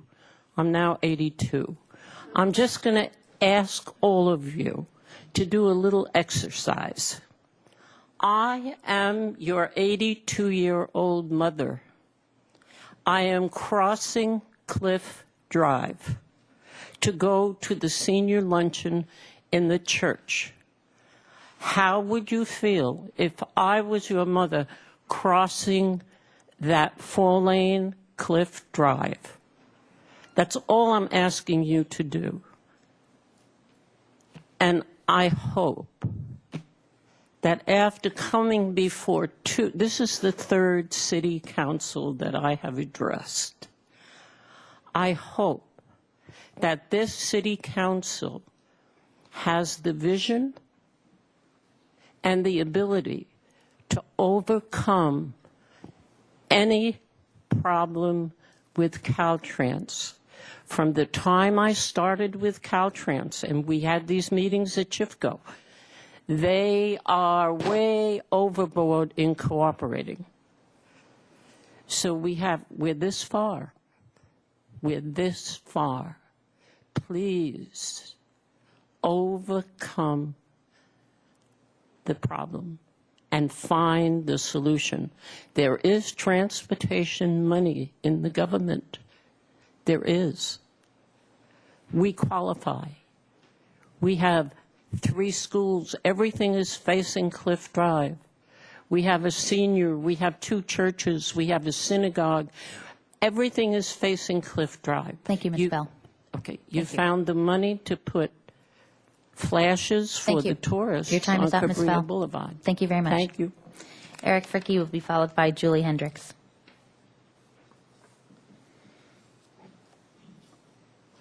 Good afternoon, Madam Mayor, council members. My name is Eric Fricke, Security Director for Santa Barbara City College. Thank you for the opportunity to speak on behalf of SBCC in support for the city to take control of State Route 225. As all of you know, State Route 225, Cliff Drive, is a major road of travel to SBCC where approximately 20,000 students access the college by foot, bike, bus, and vehicle. On a daily basis, the amount of traffic with the bus drop-offs, student crossing, combined with poor visibility, make it difficult to enter and exit with the great potential of serious accidents and injuries. In the past, Caltrans has stated that the amount of accidents occurring near the college entrances does not exceed the statewide crash rate, therefore improvement is not necessary. However, the city staff own study has shown that the crash rate near the college entrances does exceed the statewide average. The college is looking forward in working with the city to improve conditions to make the road safer for all. Thank you. Julie Hendricks will be followed by Holly Tatomer.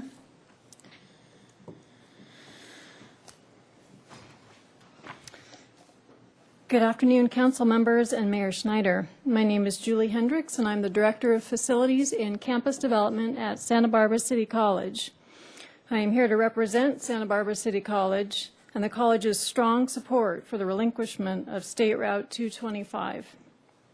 As you are aware, the college's two main entrances are located along Cliff Drive. We have thousands of students and hundreds of employees accessing the college through these two locations daily, on foot, on bicycle, and in their cars. As our experience and your staff's data show, the current configuration of these intersections is very dangerous and puts the safety of our students and employees in jeopardy as they navigate through them. My colleague spoke more specifically to this effect. The college is currently exploring the possibility of a local bond measure to address many of our critical infrastructure needs. Student and employee safety is a high priority, and the college is committed to solving unsafe circulation issues such as the intersections with Cliff Drive. Should we move forward with a bond measure, the college is open to partnering with the city to explore ways to share in the long-term solutions and expenses that would resolve these issues and result in greater safety for pedestrians, cyclists, and vehicles. Santa Barbara City College fully supports the relinquishment of State Route 225 to the City of Santa Barbara. We look forward to working closely with city staff in the future and feel confident that the city ownership of this highly traveled and important thoroughfare will result in a much safer experience for our students, employees, and visitors. Thank you. Holly, pronounce your last name for me, please, and then followed by Chris Cottrell. Thank you. Yes, you're welcome. Thank you. It's Tatomer. Tatomer. Okay, I had it. Yes, and good afternoon. And I want to thank everybody here for all the presentations and over the meetings that I've also attended. I live off of Cliff Drive at 402 Santa Fe Place in the senior community, first and foremost known as Shifco and legally renamed Villa Santa Fe. And I thank you. It's been a learning experience for me, and I like that learning experience coming before my council member and the Caltrans people and the engineers and all the rest of the people that are here in the audience. And I urge you to vote to take over the ownership of State Route 225. Thank you. Chris Cottrell will be followed by Jeff King. Madam Mayor, council members, my name is Chris Cottrell. I'm a homeowner on the East Mesa. I'm a member of the Mesa Architects, but today I'm speaking to you as a father of two young boys. The word safety has taken on new meaning to me as a parent.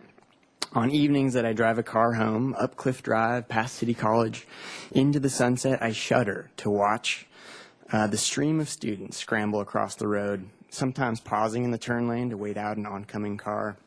When the sun is low, it's only a matter of time before another tragedy happens. But today is our chance to do something about it. Today is a rare chance to do something proactive, not just reactive. Now, I understand that some council members have budgetary concerns. All of the council members have budgetary concerns. That's a big part of your job, but I would argue that an equally big part is to ensure public safety and community health.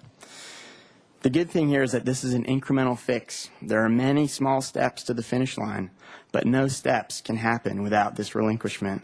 Please vote yes to authorize. Let's get this started. Thank you, Madam Mayor. Thank you, council members. Jeff King will be followed by Richard Box.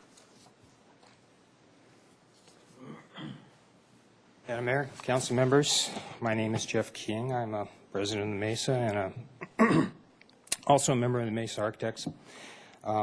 In my review of the staff report, I can see the staff has done a really excellent job of identifying problem spots along Cliff and Las Positas and has outlined some practical and safe solutions for these locations. But I'm sure that one of the primary concerns for council is the costs associated with the implementation of those solutions. Some of you might say that we should refuse ownership of 225 and let Caltrans implement these safety changes, but has Caltrans made any effort to do that in the past other than agreeing with us that the road diet on the eastern portion of Cliff Drive was a good idea, which is proven to be. Have they even studied the problems and offered solutions as our Public Works Department has? I believe they have not. And if the evidence of the past can be relied upon, they will not be likely to take further action to improve the safety of our streets. It falls to the city to provide these improvements for the benefit of its citizens. And we can be patient and recognize the funding limits we have as long as we know that someone is listening and we're making progress towards safer streets. Caltrans just hasn't been listening in the past. Local control is the only way that we can make progress towards safety that we need. Don't wait until someone dies trying to cross the street before we take action. Please vote to accept ownership of Cliff Drive. Thank you. Richard Fox will be followed by Karen Franklin.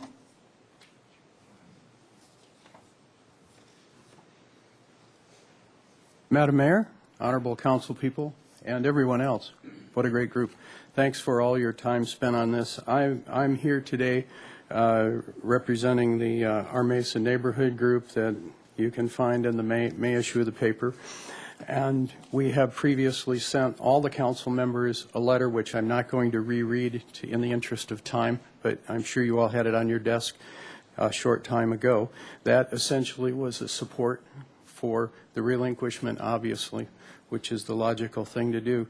I'm going to quickly shift gears. That was my officialdom here as a neighbor of Randy's and several other people, and someone who travels on this route every single day, sometimes 3 or 4 times a day, because I have a teenager that goes to Santa Barbara High School and is on the dance team. So we have a lot of trips on these roads. It horrifies me to see what we just heard about from this gentleman. It's only a matter of time before we have a terrible, terrible tragedy in that stretch. We need to do this.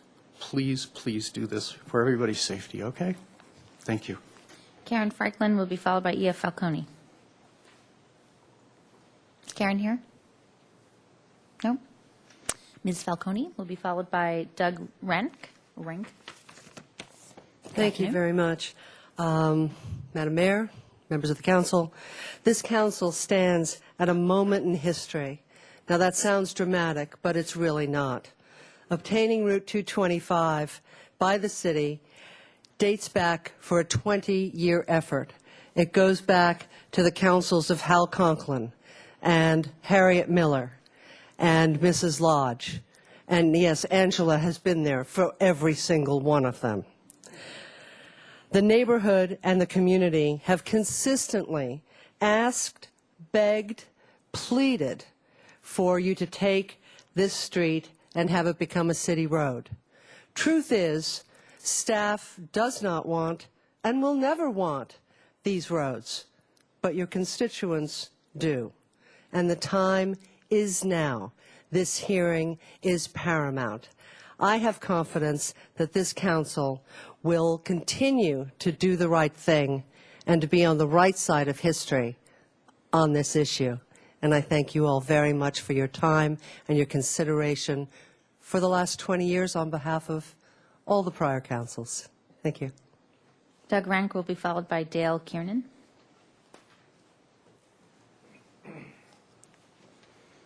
Dear Madam Mayor and members of City Council, thank you for the opportunity this afternoon to stand front and support the city taking ownership and control of Cliff Drive. My name is Doug Rank. I'm an associate pastor at the Free Methodist Church of Santa Barbara on 1435 Cliff Drive. And I'm here this afternoon to represent our wonderful congregation and my own personal interest as well. I want to begin by just reading 2 short paragraphs from the letter that was previously written by our senior pastor, Dennis Wayman. Our congregation has been pleased by work done over the past year to increase safety on the east side of the road from Meigs to Loma Alta. Having a single lane has somewhat slowed the general traffic flow and has allowed room for bikes and people exiting cars. The creation of a turn lane has limited rear-end collisions that often would occur when people slowed down to turn on those side streets. However, we feel there is still more work that could be done.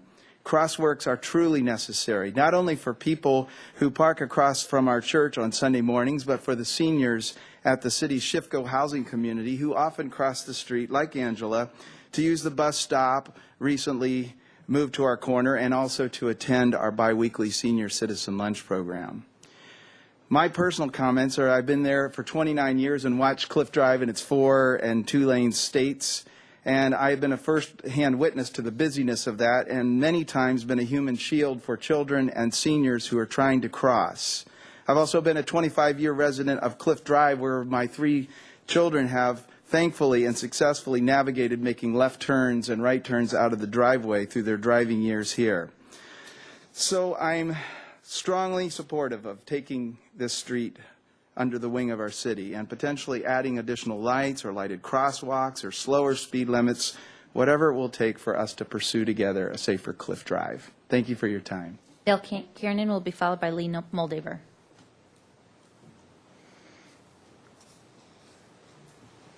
Madam Mayor and Council, thank you so much for having me today. And, I wanted to say I'm here a couple years, or first of all, I want to say thank you for passing the road diet from a couple years ago. I live on Cliff Drive at 1306. I'm now 100% more motivated to be here because I now have another daughter.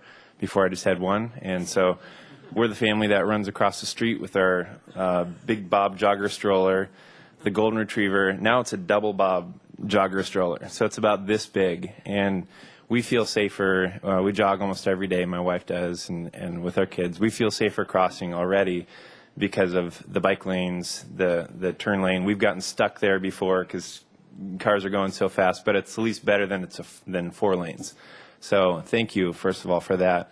And I just want to say that's a great example of the community coming together, all using our heads and available funds and doing something that really made a difference for my family. And I also speak on behalf of the Terrace kids. Right behind us is Terrace Road.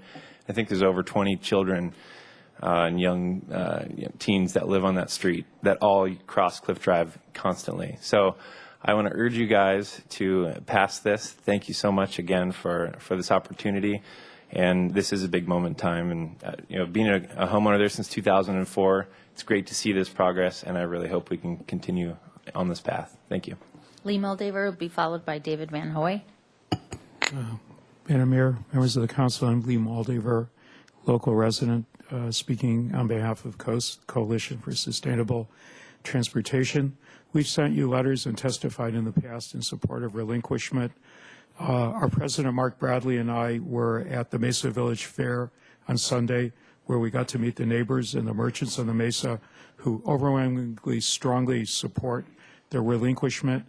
In spite of what Ms. Falcone said, I was actually present in the late 1980s when Leo Trombatori, the former director of Caltrans under the Deugmatian administration, testified directly to the CTC that there was no conceivable reason why in this modern period major local arterials like Cliff Drive on the Mesa and Las Positas through the valley were still being administered and funded by the state. You've had a terrific staff report. You have a terrific draft agreement. I think Mr. Wiley's done a terrific job at outlining potential risk. But this initiative has been dragging for 25 years now. There was an element of risk when Columbus set off for the Western Hemisphere. There was an element of risk when Vasco da Gama set off and tried to go around the Cape of Good Hope, and no one knew if he would survive. There was an element of risk when Neil Armstrong strapped in his seat and went off to land on the moon. And those were substantial risks. But if you have confidence in the common sense of Mr. Wiley and Mr. Armstrong as your negotiators, and if you recognize that this has been an issue going on for 25 years, I would urge you, not only on behalf of Coast, but on behalf of all residents of the Mesa, speaking as a former president of Allied, to approve the relinquishment agreement. The time is now. We have details. Don't let them set us back because there's an element of risk. Thank you. David Van Hoy will be followed by Leslie Wiscombe.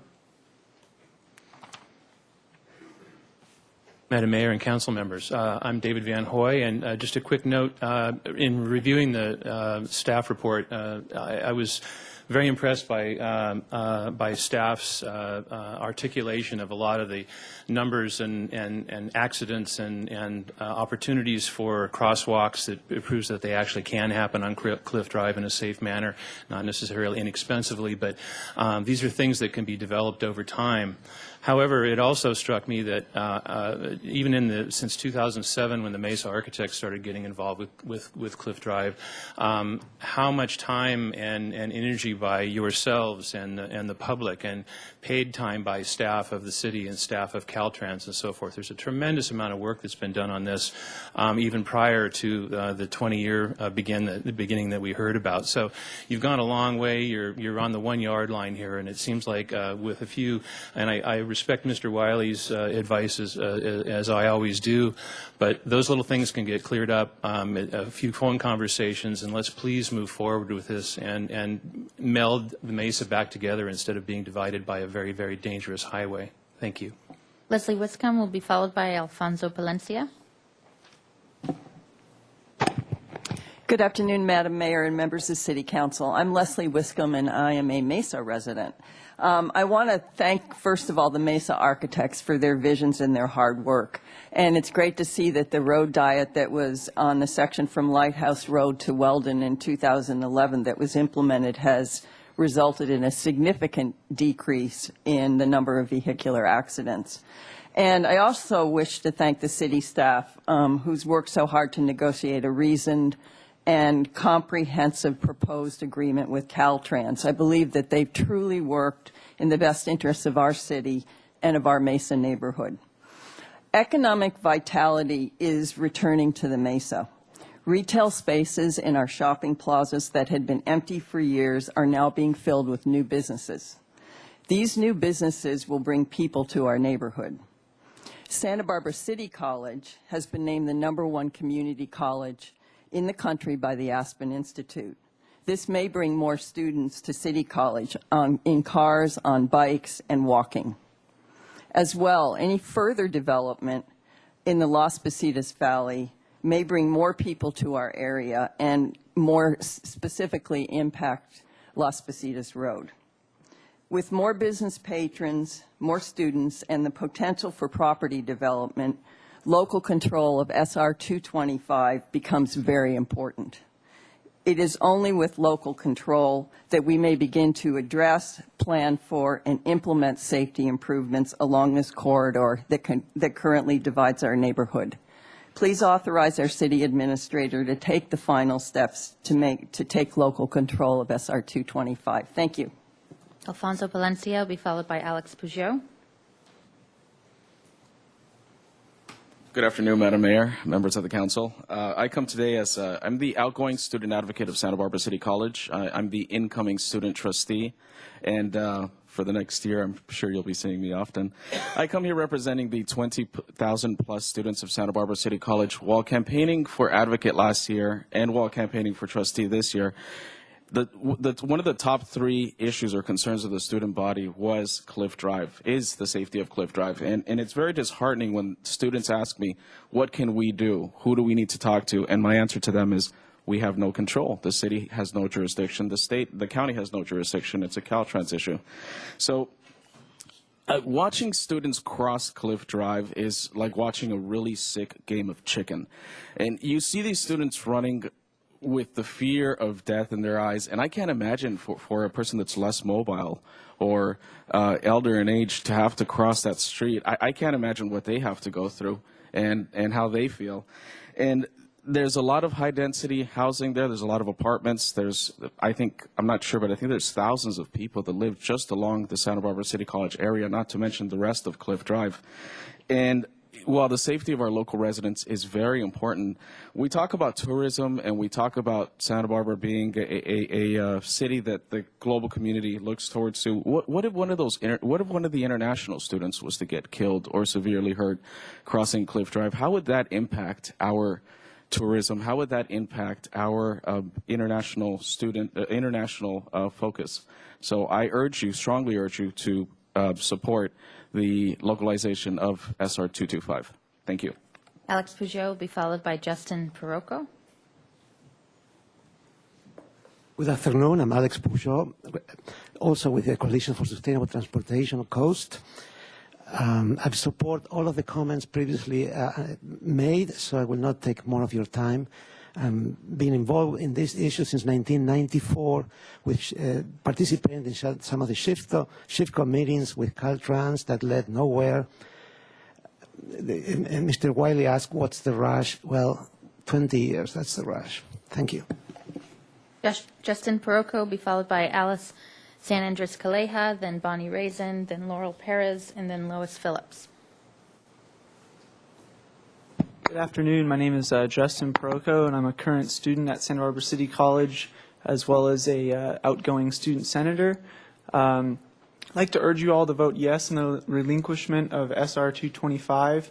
I'm a regular commuter to Santa Barbara City College for the past 2.5 years, and personally I've seen many students running across the street with due to the lack of crosswalks, and also as driving and from witnessing others, students and faculty and staff turning left from the 2 exits of Santa Barbara City College. I've noticed many close calls and just a lot of difficulty due to glares and also the amount of the hills and the way the road is portioned. So I vote all of you to strongly urge all of you to vote yes on the relinquishment. Thank you. Alice San Andres Calleja. Getting signatures 10 minutes to 2. I'm Alice San Andres Calleja, publisher editor of the first and only neighborhood paper in Santa Barbara. My official title, I guess, is publisher, editor, gardener, and janitor of the Mesa. As you can see, I just want to ask the council, really, think of being a parent. I think to be a leader is to have that courage and that vision and that resourcefulness. I have made things happen on the Mesa. We have no funds, but I found ways of bringing these resources. And when you have the vision and the intention, you draw all the forces of the universe. Yesterday was another miracle. I had no idea how I was going to pull off the Spring Fest. Thanks for coming. Thank you, Mayor, for coming. And like I said, this is a common letter, and I have 164 signatures up to 145. People are actually thinking we already have Cliff Drive. Believe me, I go door to door twice a year. I talk to the neighbors. We need it. The Mesa rats are the people who grew up on the Mesa. They got used to the highway. We have the Mesa Mouse Club who need to experience a real neighborhood street. And we can't do that with Cliff Drive. So really, please, give us Cliff Drive as a neighborhood street, and 164 signatures.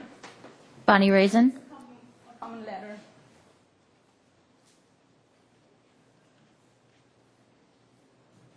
Good afternoon, Madam Mayor and City Council. I did not mark oppose or propose on this matter. I do have reservations about a possible, and this is probably may not be within the scope of today, about a possible roundabout at Cliff Drive and Las Positas. I have a close family member who recently moved to the Mesa from Montecito with young children. So I have had occasion to spend time there. I'm a native of Santa Barbara, but never knew the Mesa well growing up. It's lovely. It is handy. There is not one thing you cannot find there. If for no other reason, I think that the residents who speak for this project are to be commended and probably to be understood. I have one question, however, and it has to do with fiscal responsibility on the part of the council and the rest of Santa Barbara. We have pedestrian crossings, stop signs, painted stop signs, and other unmanaged and forgotten infrastructure. It's very difficult for me to focus and center on something as as gracious and as easy and as simple as this may become, that is the relinquishment to you.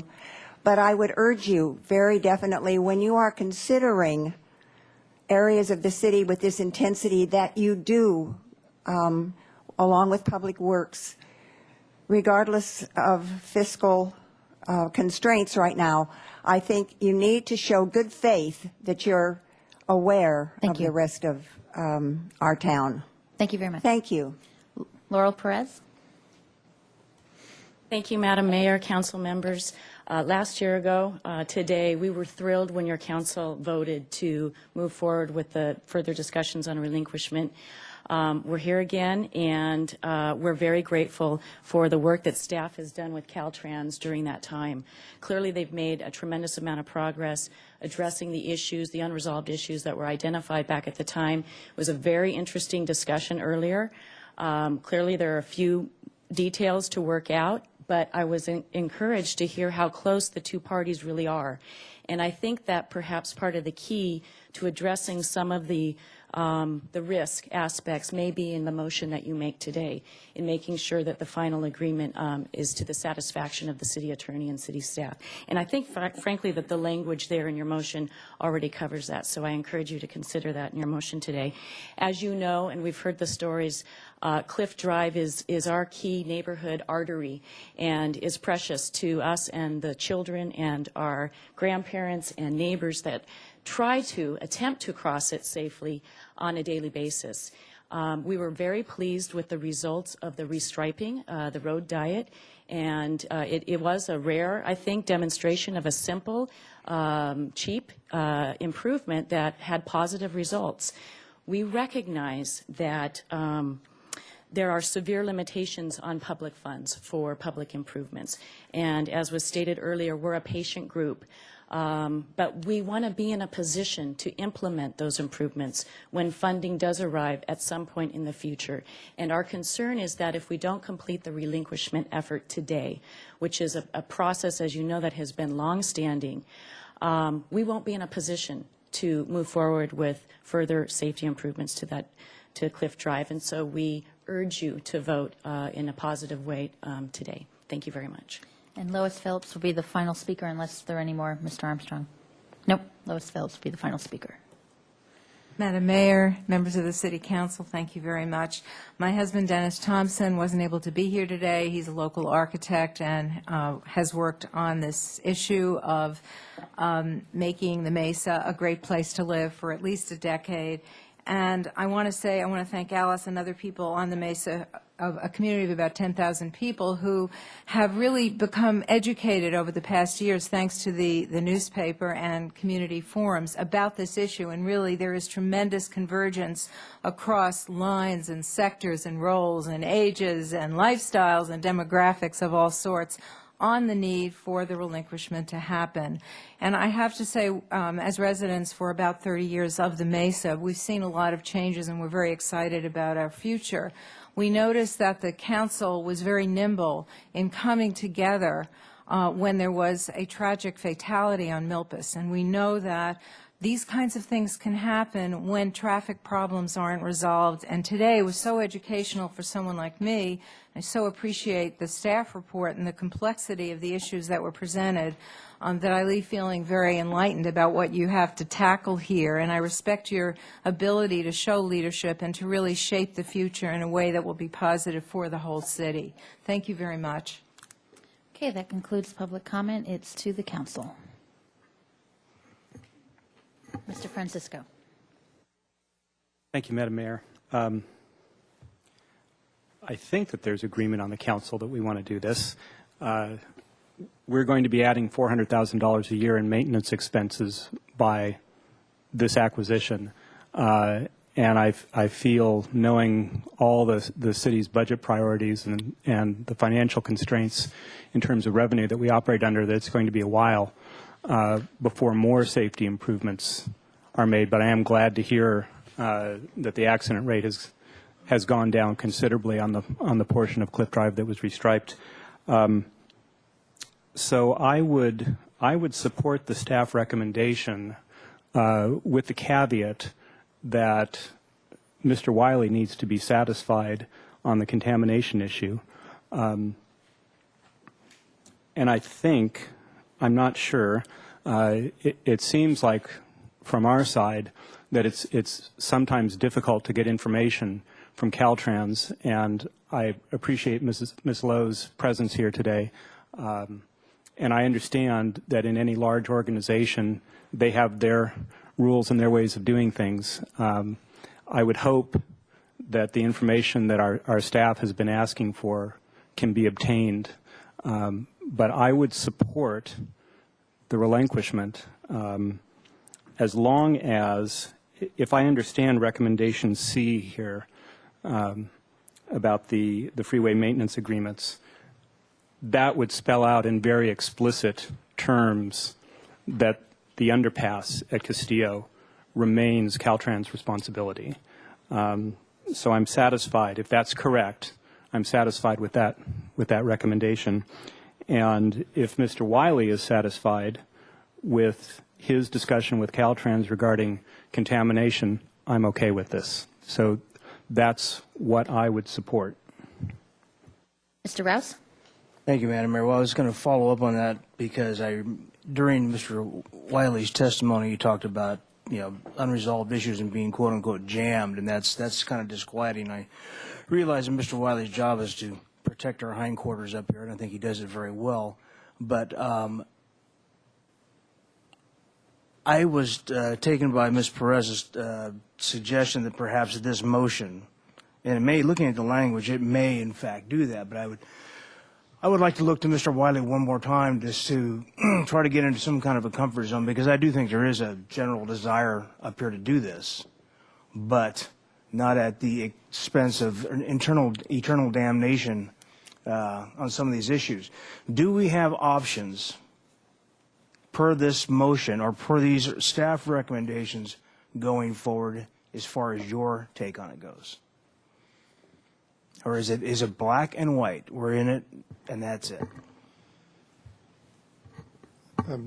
Madam Mayor, Councilmember Rouse, let me make sure I understand the question. In a bigger sense, the issue has been Caltrans' position that we need to finalize this relinquishment agreement now, and then once we've signed this, the city, there's no further city council action on the relinquishment. We can't cancel it. It's totally up to the state and the CTC. It's their unilateral ability to transfer SR 225 to the city once we've signed this agreement. So that's why, we're really talking about the precise terms of the relinquishment agreement, and as I say, I think the precise terms of the freeway maintenance agreement. So we have the entire package. We understand it. We feel it's clear. I want to be clear with you that I'm just the lawyer, and there's no legal reason why I can't approve the Caltrans version of the relinquishment agreement, even one that's maybe 60 days old, as to form. I'm telling you, I think it's very unclear when I look at the communications between city staff and Caltrans about some very important points. It's unclear, it's poorly drafted, and I would not recommend signing it. And I would not, for that's one of the reasons the charter has the city attorney approving all city contracts as to form. But can I say we can't sign it? The decision to sign it is really yours. And unfortunately, this is kind of what we're faced with, putting this in front of you today, and there's a lot of things to sort out. To date, Caltrans has said, you're going to take the liability for this contamination. I suspect they'll say that again tomorrow.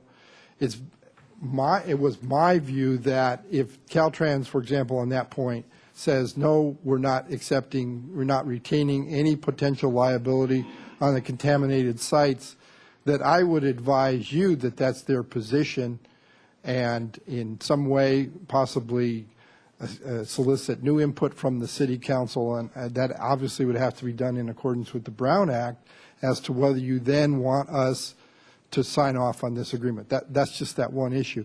And I think really if Caltrans does not continue to insist that these are boilerplate agreements that can't be changed, which they've already changed in several instances, but they keep going back, oh, no, we can't change these. If they don't continue to insist that we can't change these agreements to reflect what we've talked about, I think this can be worked out.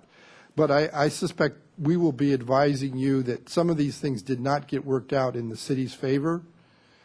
And it may be that we understand the council direction to go ahead and sign everything else anyway. Well, that was what I was trying to parse in this question, was whether or not we were agreeing to a certain language today, or we were agreeing to have you and Mr. Armstrong go forward and dot these I's and cross these T's.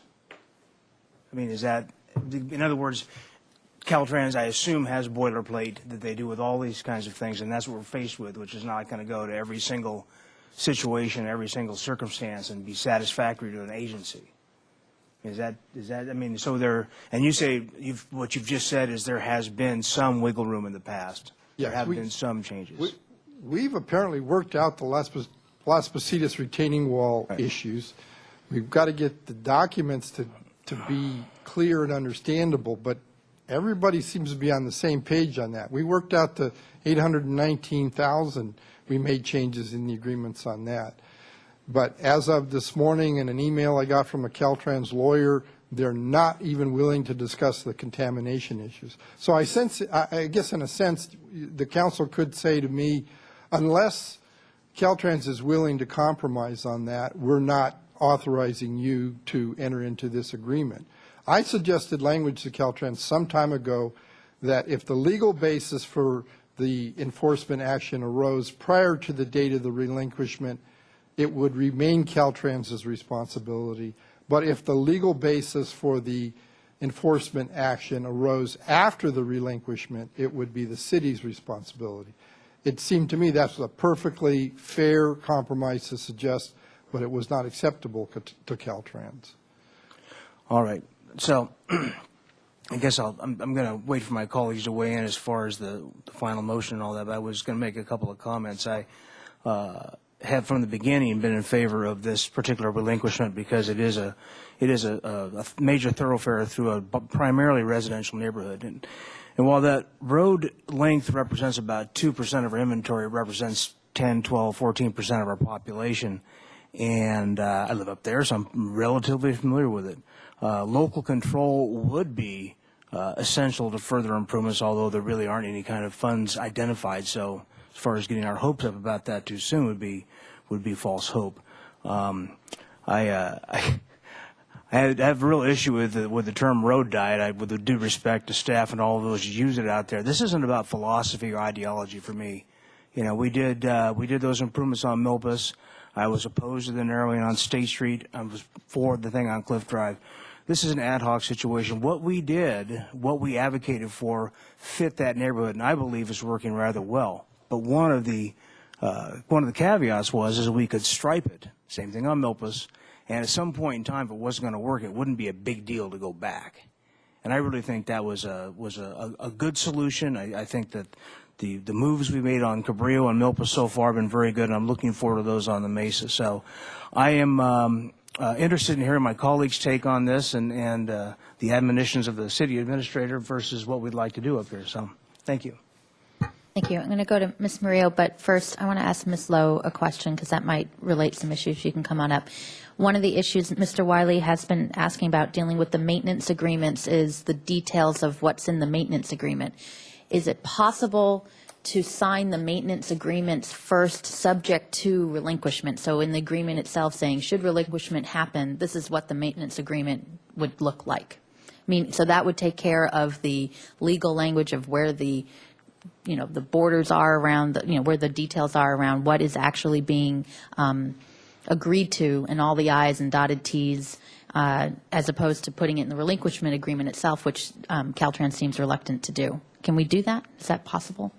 Madam Mayor, I'm not sure I completely understand your question, but to segregate, the relinquishment agreement is what's in front of you today, and part and parcel of that, usually subsequent to that, you would sign the freeway maintenance agreement. We're sort of putting them together so you have full knowledge of the whole thing. Right. My point is we don't have on the agenda today the maintenance agreement.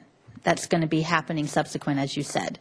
Mr. Wiley has a concern about the details of the maintenance agreement, not knowing what those are until after we sign today. Is it possible, sign this, is it possible that we can sign a maintenance agreement prior to the signing of because we're not going to, Mr. Wiley and Mr. Armstrong are not going to sign this today if we vote for it at 5 o'clock today, right? There's going to be a process.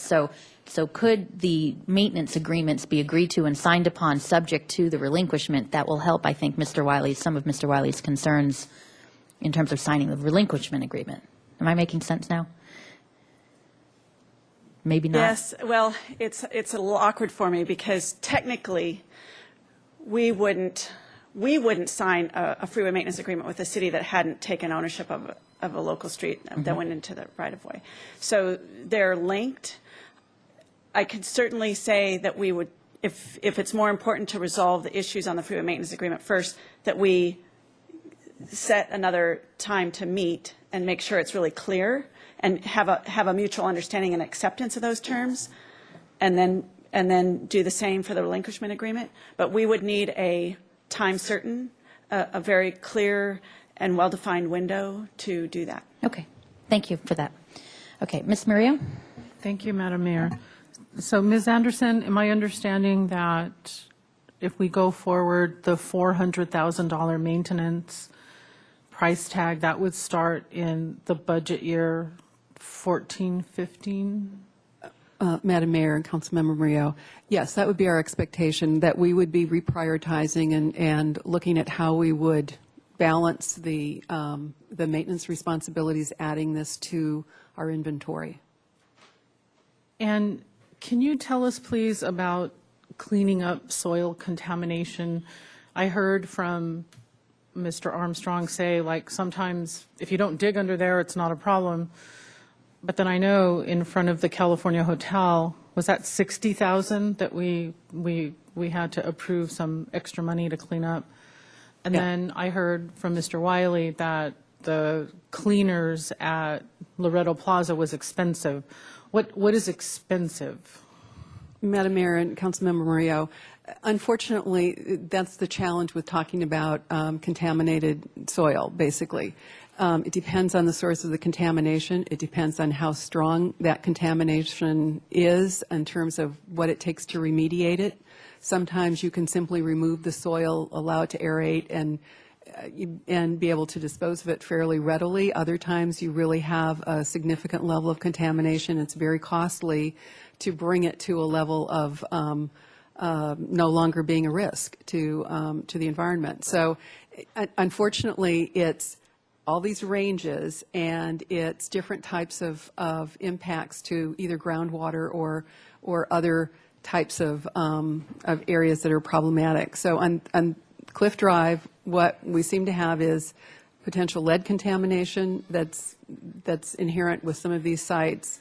There's a dry cleaners, I believe at least one, that's been identified as one of the sites, and there are primarily gas station locations that historically were there. And so those are the types of contamination that often are associated with road rights of way, because those are the kinds of businesses that have occurred along the road in different times.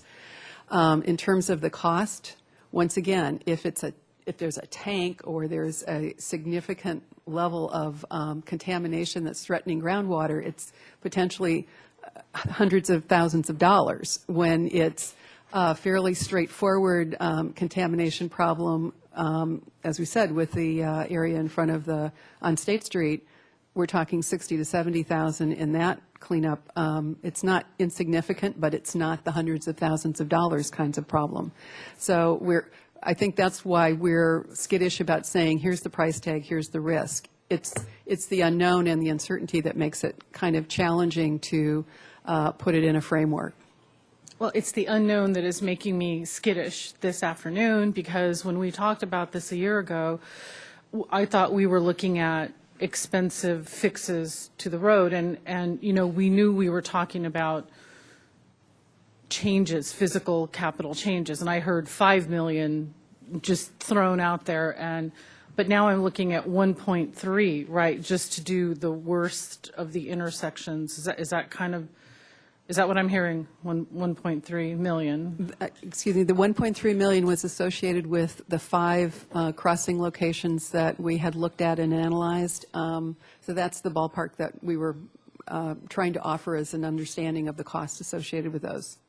They're roughly $30,000 an intersection. Okay.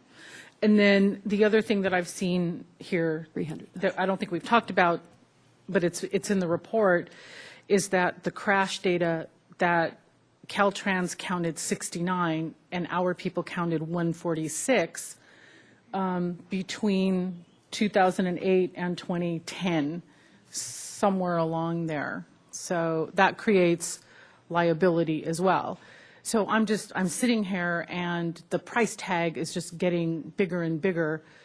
But I hear what people are saying about, what price public safety. So I would just feel more comfortable. Really, the soil contamination is bugging me the most. And if we could have 2 more weeks so that we could actually look at, do a little research. Mr. Wiley said, he's just heard about the enforcement actions. There might be some way to gauge the cost of the penalties or the cleanup or and I don't know why why we don't know more about the contamination sites. So I'm hoping that we can, the Caltrans has already granted us an extension. Maybe we can ask for 2 more weeks, and if that would still fit into your July timeframe, then you can satisfy at least my concerns about. How many sites again of soil contamination? 10? Okay, that's kind of a large number. It's 10 active, and there were several closed sites that had previously been remediated. So. Oh, remediated. Yeah. Okay. So I'm going to stop talking, but that's what I wanted to say for now. Thank you. Mr. White? Thank you, Madam Mayor. Well, this is yet another chapter in this saga, and I think we've gotten it down to for me anyway, the contamination issue is the one that's left, and I appreciate that the last 2 people testifying, I think, alluded to those in your request or your testimony of just going, this is something to be crafted very carefully at this point. And I appreciate our Ms. Lowe saying that there may be the opportunity for a little more time on the road maintenance agreement, freeway maintenance agreement. Frankly, my sense of the agreement, I saw that there was something in hand when Ms. Lowe was testifying. It's the intent of this group that the Castillo underpass is to be Caltrans's responsibility. We heard no opposition from at least Ms. Lowe on that, or disagreement on that point.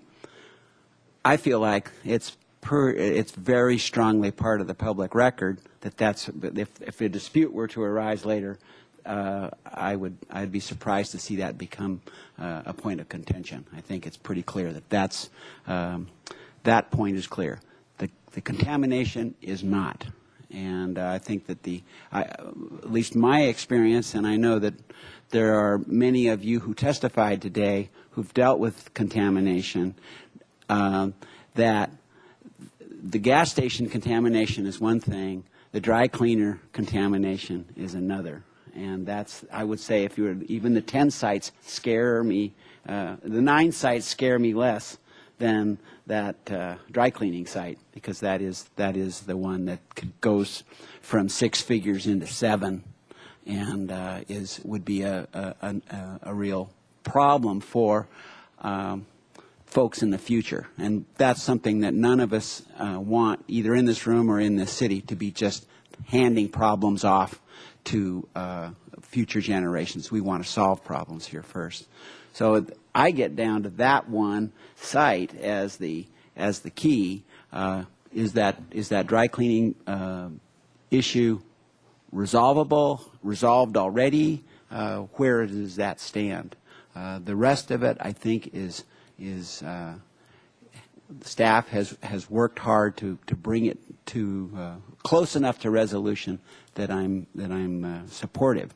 And I also want to reiterate, sort of made in my question to Ms. Anderson earlier on, we've heard this key point that the standards of local streets are higher as far as pedestrian safety than, not say that's wrongly put, they're not higher, but local streets have the pedestrian problems rise up faster to be looked at and taken care of.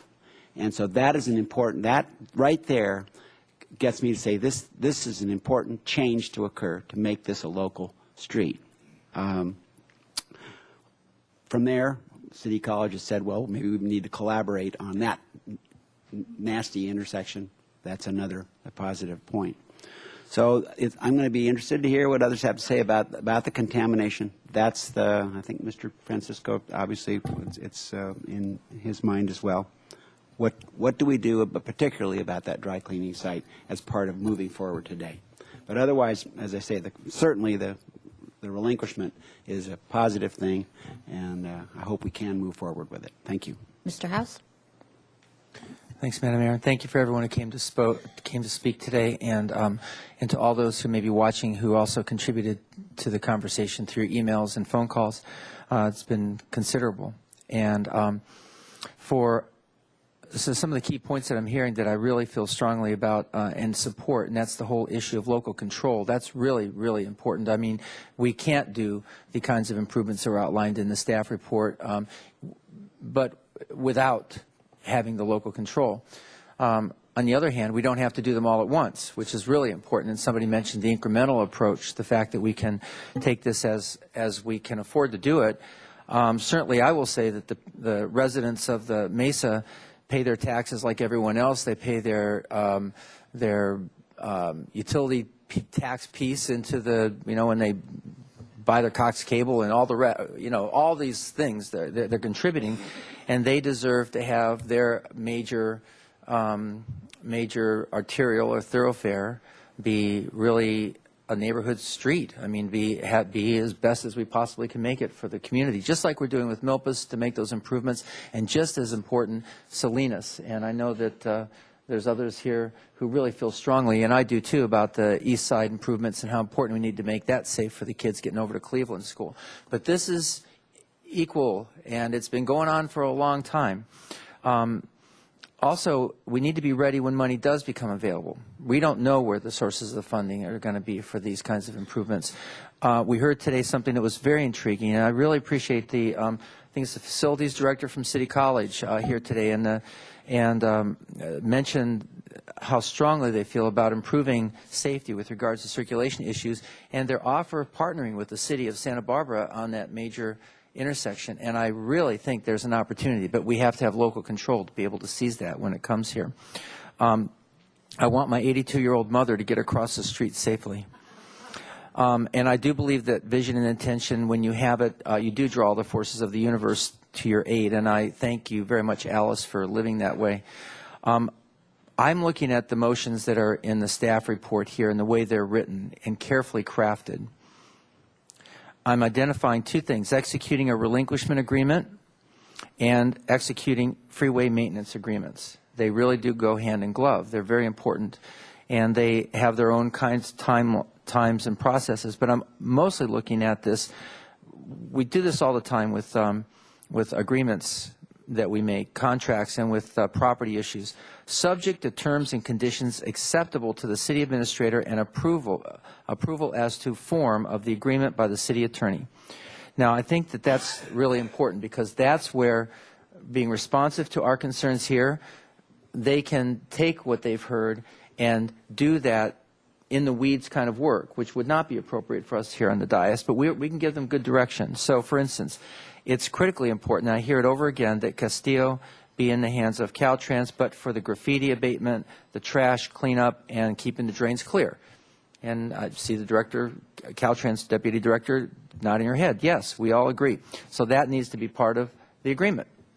We know that this issue of contamination is a big issue.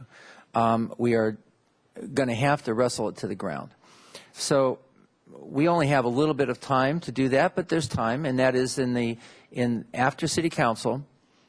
I heard very clearly from Mr. Wiley that at the very minimum, we want to know what is the state of affairs with regards to those 10 active sites. It appears that 3 of them are in, I guess, private resolution, we'll say. Mitigation, resolution, what's enforcement, thank you, the right word. We want to know about that. And if it gets all the way down to where Mr. White's comments, down to the dry cleaner, we want to really see if there's a way for us to get the language to minimize the city's exposure there.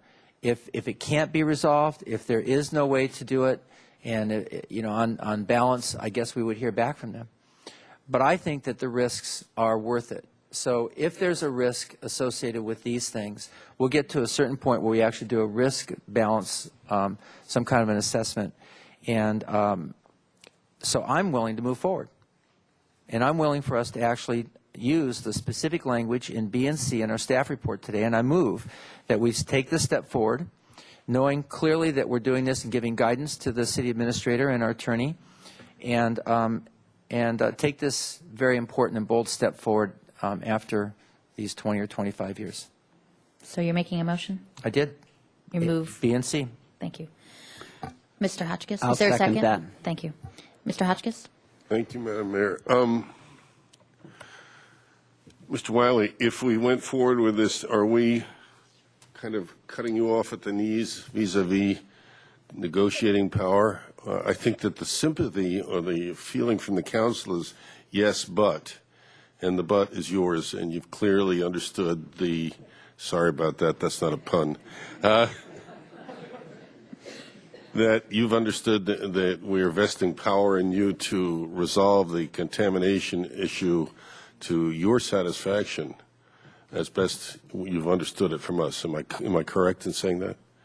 Madam Mayor, Councilmember Hotchkiss, well, that's one way to put it, but, and Mr. Armstrong definitely might have some thoughts on this, and this is what I meant when, I don't think we're necessarily interested in being put in the middle and being told, try to work it out, but if you can't, work something out and sign it. My preference would be some more time, because I personally have not heard solid, understandable reasons why this has to happen in a matter of days. Right. I've heard reference to October and November, and I should add, it's certainly possible to work out the final draft of an agreement and to have both sides sign a letter or a memo saying the attached agreement represents our consensus for the exact wording of the agreement before you sign it. And they can just sit there until it's necessary to sign it. So we can work out the freeway maintenance agreement, we can work out the exact wording of the relinquishment agreement, and then exchange a written document that indicates that there's a true agreement on that it will be signed. So I'm not hearing a need that this gets decided immediately, and I would prefer that we advise the council what the final resolution is, for example, in the contamination agreement, and we do that either as an agenda item or advise the council in writing, and then the council can, elect to whether we put this back on the agenda or not. Thank you. Is that the understanding of the maker of the motion? Madam Mayor, my understanding was that we were now giving them the authorization to go forth and do exactly that. I mean, this is our job right now to give them the guidance. If you have other things you want to contribute to the motion, you're welcome to do it. I just want to be sure you were in accord with Mr. Wiley, which I think you are. But the way it's written quite accurately is that the terms and conditions are acceptable to the city administrator, and then the approval as the form of the agreement by the city attorney. So it's a little bit different from what you just said. And I want to give some teeth primarily to the administrator in this negotiation, because this contamination issue, it's important to us. But the other side of the coin is this is an important project, and we want to move it forward. That's what the motion is about. So yes, it's difficult. You're going to get in there, Mr. Armstrong, and work on it. If there's a major issue, come back to us. But you're given the authorization to move forward today with the motion. I think, Mr. Francisco, did you want to add to this? I do want to add Yeah. to this. What happened to me over here? Oh, I'm sorry, because I thought it was helping answer your question. I think No, it- I was going to turn to Mr. Armstrong and hear what he had to say. Okay. I tried. And Madam Mayor and members of the council, should this motion pass the way you have it, here's what my intention would be, is I would have our staff go through all of the enforcement actions.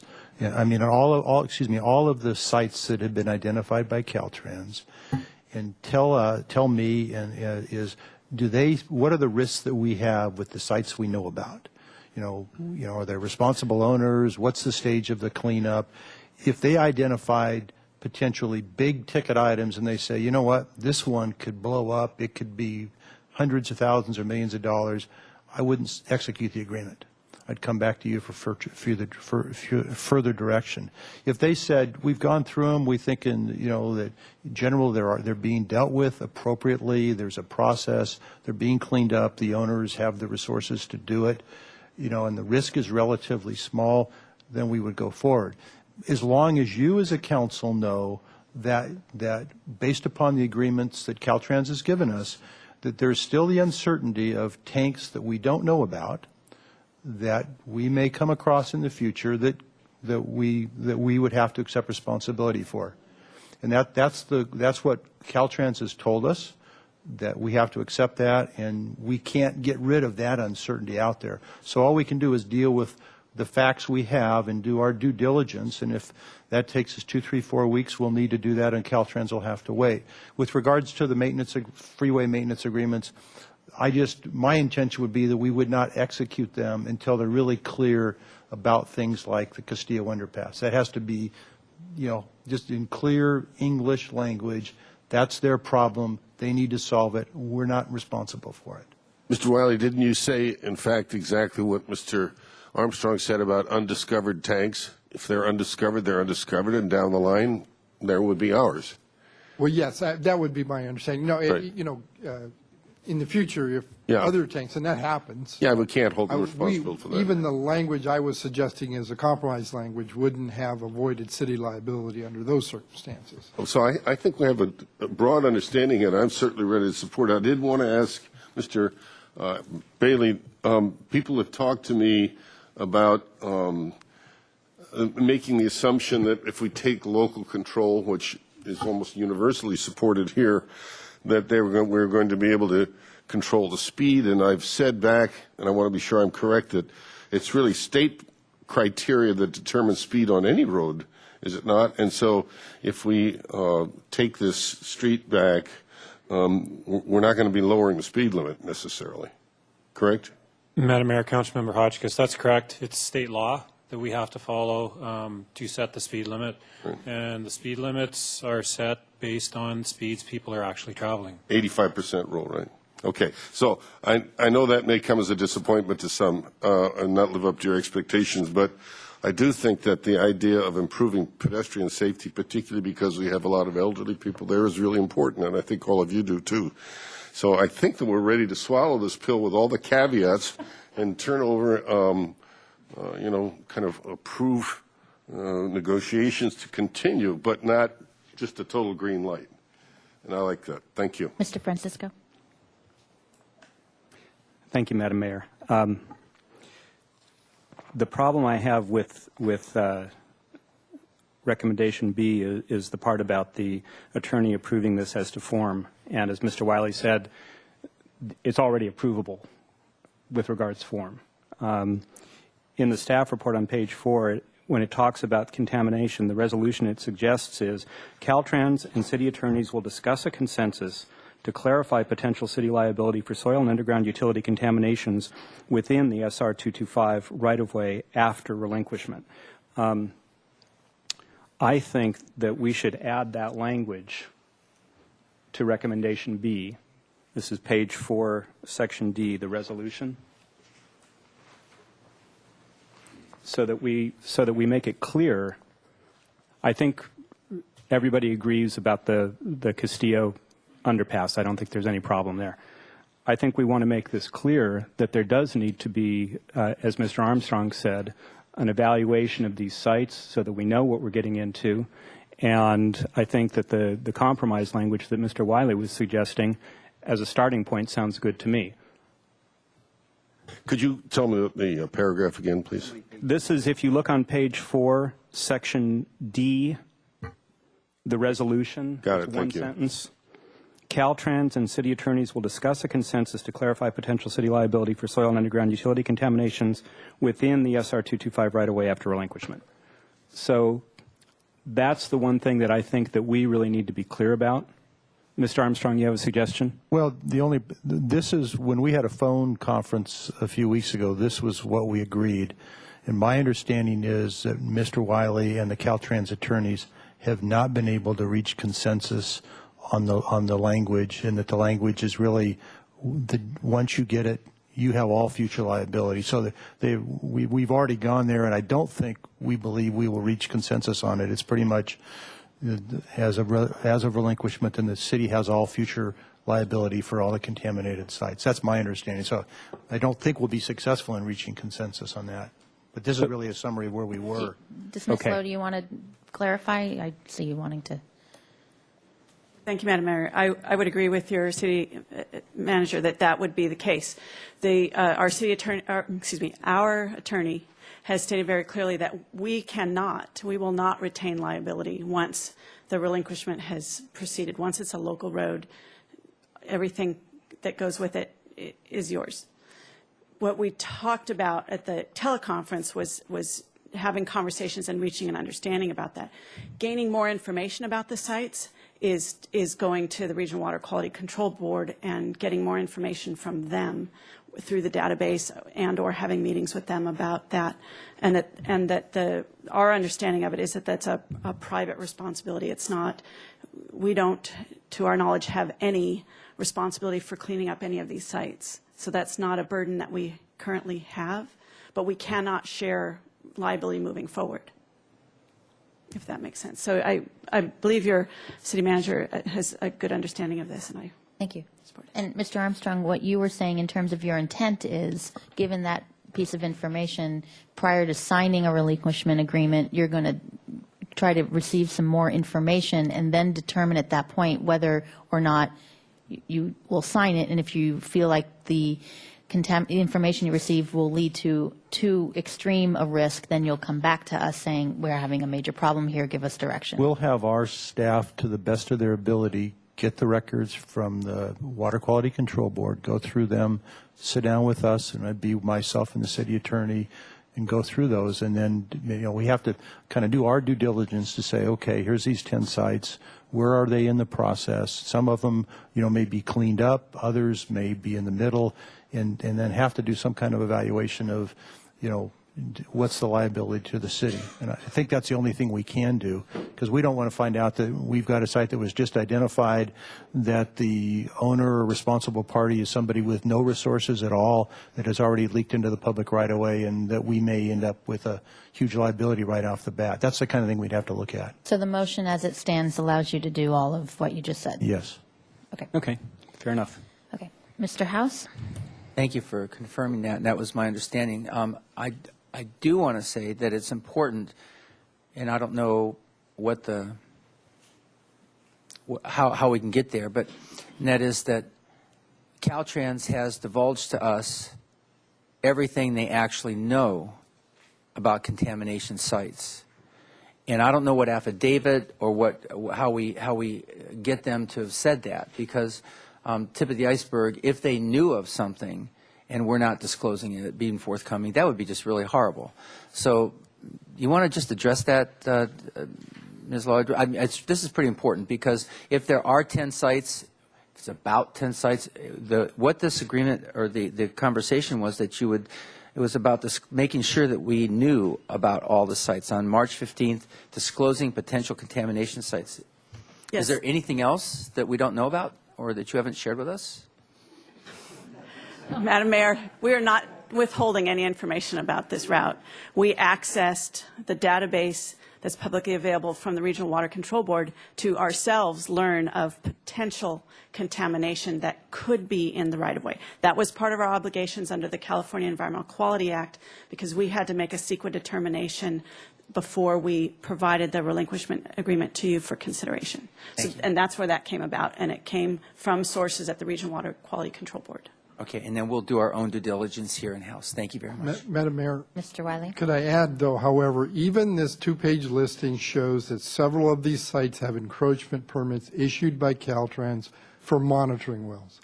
We'd like the encroachment permits at least, and maybe the background information in their file, because I suspect there's more than just an encroachment permit in the file. That will be part of what, Mr. Armstrong, you'll be doing. Okay. Okay. Anything else?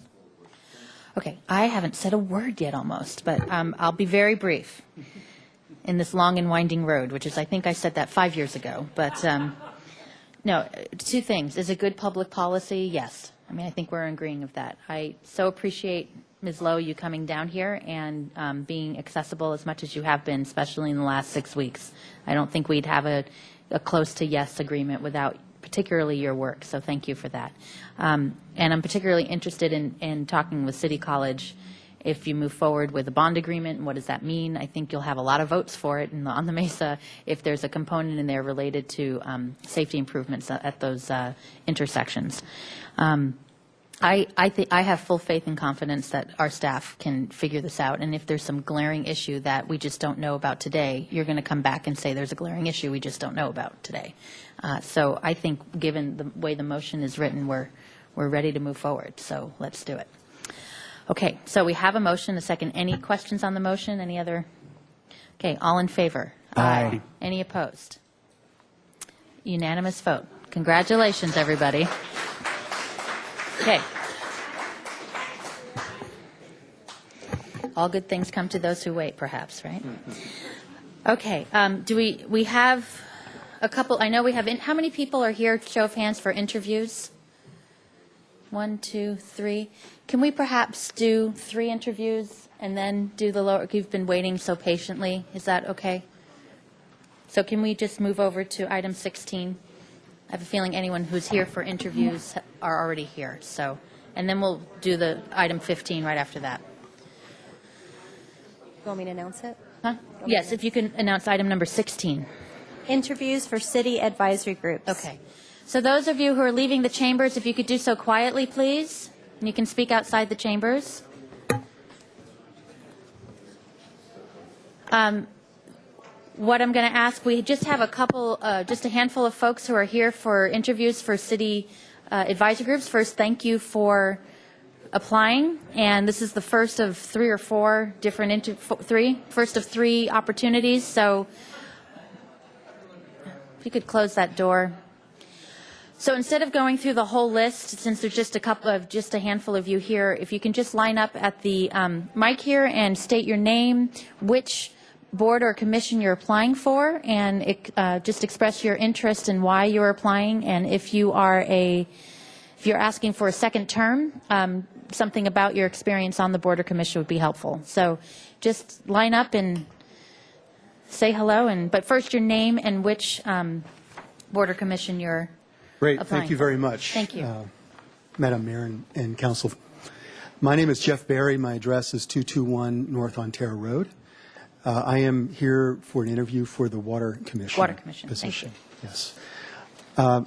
I received a number of questions in the packet of information that I might be expected to answer. I have some written answers to make it easier on you, quicker. If you'd like to see those, I'd be happy to hand them out.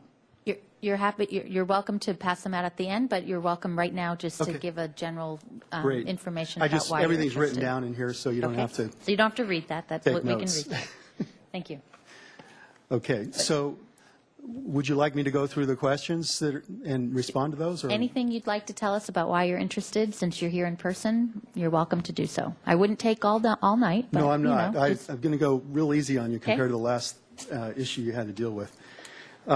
So the first question was, am I willing to devote the time?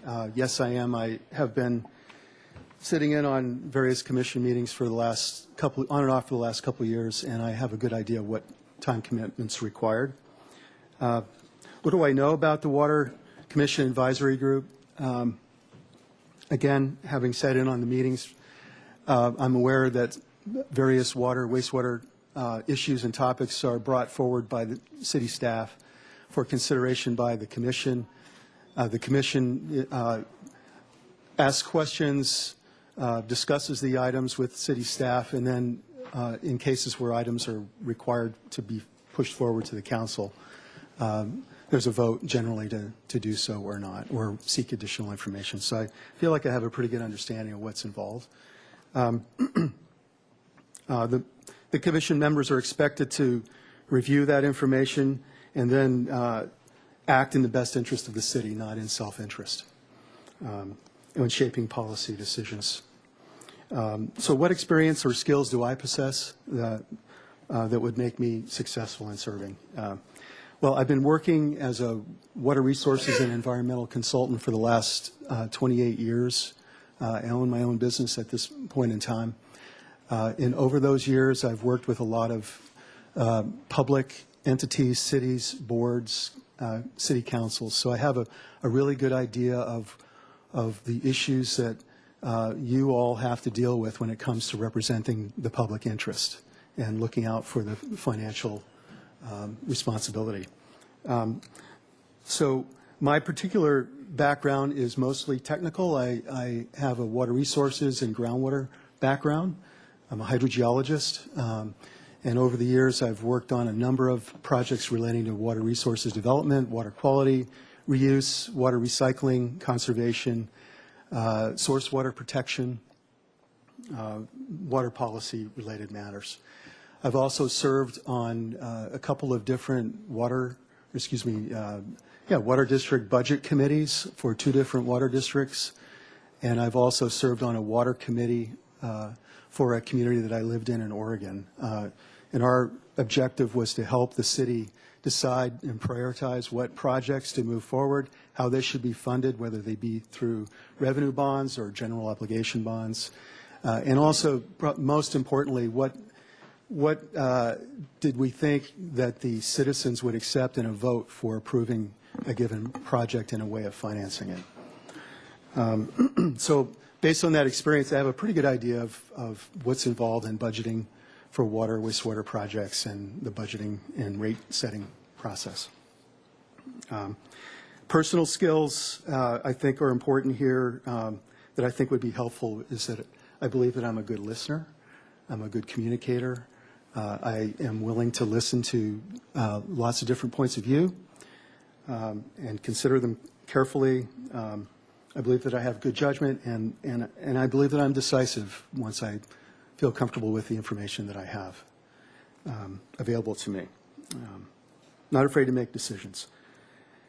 So why am I interested in being appointed to this commission? I'm at a point in my life where I want to participate more in the city, getting more involved with the city issues. I also have a particular personal interest in water policy related matters and water issues.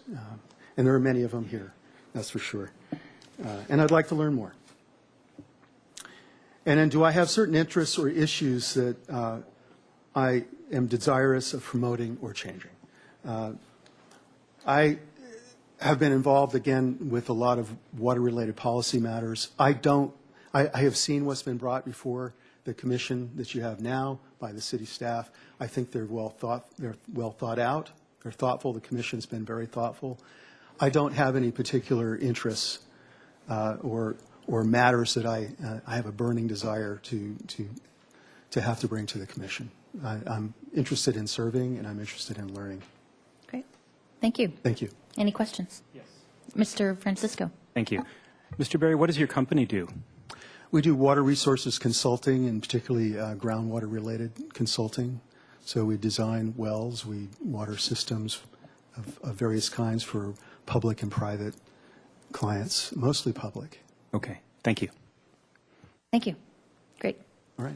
All right. Next person, just come on up. Whoever wants to go next, go. And then you can leave. Madam Mayor? Yes, Ms. Murillo. I wanted to say, because I see a lot of the students or high schoolers that were at the youth council meeting yesterday in their interview, and it might seem obvious from the gentleman that was just up here, but the way the youth council did it yesterday was they asked a lot of questions. So I just wanted to tell the young people that are going to come up, you make your statement. We're not going to ask, well, we will ask you questions at the end, maybe. So get your statement prepared, and but maybe it was obvious, but I just want you to come up and know that we want you to make a statement to us. Thank you. And thank you. That goes for you too, Ms. Me too. McIver. Hello. Good afternoon, Madam Mayor and City Council members. I'm Laura McIver. I'm here today as an applicant for the Open Airport Commission seat. I had a chance to visit with Karen Ramsdell last week to learn a little bit more about the intricacies of the Santa Barbara Airport and all that is involved with running this unique operation. I have been a big fan of the Santa Barbara Airport for a long time, but after meeting with Karen, I thought it was absolutely fascinating what actually goes on there and how much there is to know. I do believe that as general manager of El Encanto Hotel and over 22 years experience in hospitality, I can bring a unique experience and perspective to the commission. One of not only tourism advocate, but also a business manager. Not only are airports and hotels tied together to bring business and tourism into the city, but the day-to-day management of the assets of the Santa Barbara Airport is also quite similar to running a hotel. I review and manage property assets on a daily basis, and I'm comfortable with contracts and lease agreements. As well, marketing, the destination, the business, and the area are all part of my scope as a hotelier and as the outgoing chair of the Santa Barbara Convention and Visitors Bureau and Film Commission. Or Visit Santa Barbara. That's right, new name. The new name. I believe it is imperative that we have a strong, fiscally healthy local airport, and in a time when regional service is being cut and changed, our region must continue to find ways to be innovative in providing services and lift for our community needs to grow and thrive. Not only does our airport serve as a gateway to travel, but the businesses that have chosen to locate their operations on the airport property are also an integral part of our local economy. Thank you for considering my application. Thank you. Mr. Hotchkiss has a question. Yeah, I'm asking the obvious question. You must have thought of this, but are you sure you got the time to do this? You got a big job. I have a couple things that I've coming off of. I'm coming off of being the chair of the Santa Barbara Convention and Visitors Bureau, and as well, I'm no longer involved with the American Heart Association in a direct chair position. So, okay. Yes, I know. I can't say no, Frank. Thank you. Thank you. Thank you. Thank you. Okay. Next, come on up. I'm going to call on all the youth council members at once, I think, at some point. But go right ahead. My name is Ron Gutierrez. I'm a hydrogeologist in Santa Barbara, recently retired. Which commission are you applying for? Water Commission. Water, I'm thank also you. another applicant for the Water Commission. It seems to be fairly competitive. Anyway, I've got about 30 years' experience as a hydrogeologist and an engineering geologist, working primarily around this area, doing environmental work. I've done dam siting investigations. I've done water resources work also. As I said, I'm recently retired, and so I have time to do this sort of thing now, and I'd like to maintain my professional interest and keep myself enthused here. I'm currently on the water board for the board of directors for Alegria Ranch, or Alegria Canyon and Hollister Ranch, excuse me, the domestic and the municipal water systems, and we basically set rates and maintain the water systems, domestic and agricultural systems, for approximately 25 homeowners, property owners there. And so I kind of have a hand involved in that.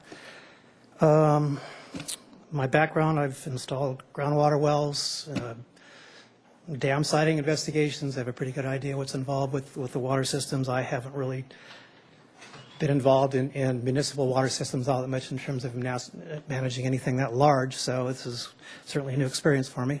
So that's partially the reason I'm interested in doing this.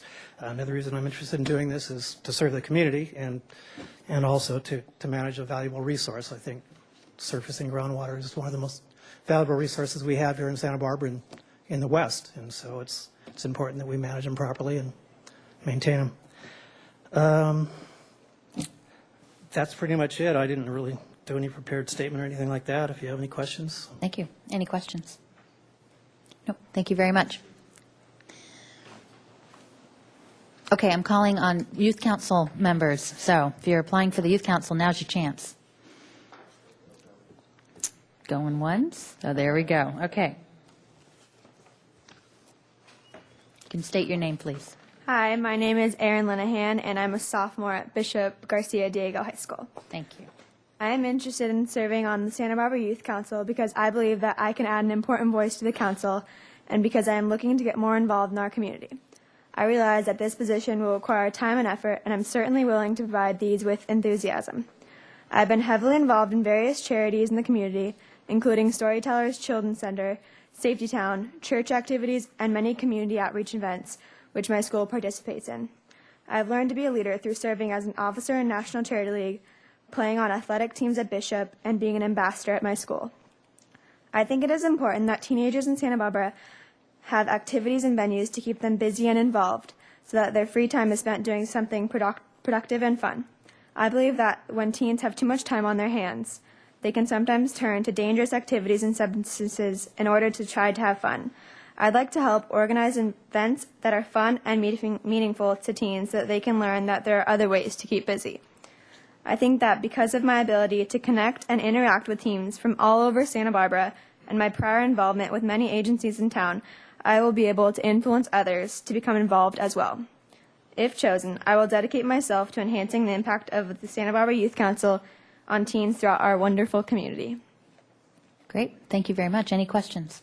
Yes, Madam Mayor. Yes, go ahead, Ms. Murillo. So, Erin, I see some of your activities. Can you tell us what you did for Youth for Direct Relief? That was Direct Relief International? Yeah, I'm a member of the club at our school, and I'm also involved through NCL. And I go a lot of times and pack up boxes filled with like toothbrushes or just anything that people need, and you pack them up and seal the boxes and just go do that. Thank you. Great. Thank you very much. Thank you. Thank you. Who else? Youth Council. Come on up.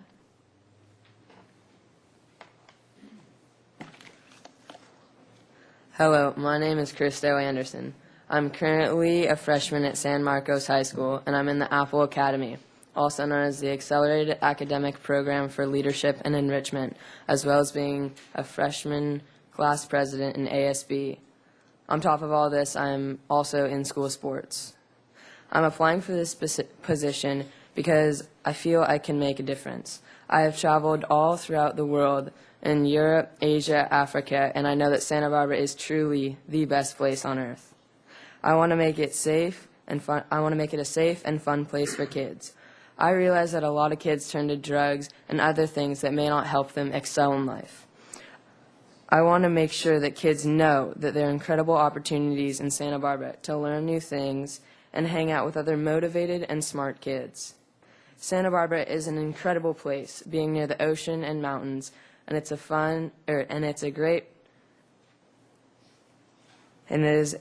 a great place to give back to the community, whether through habitat restoration, feeding the homeless, or helping kids have a fun and safe place to hang out.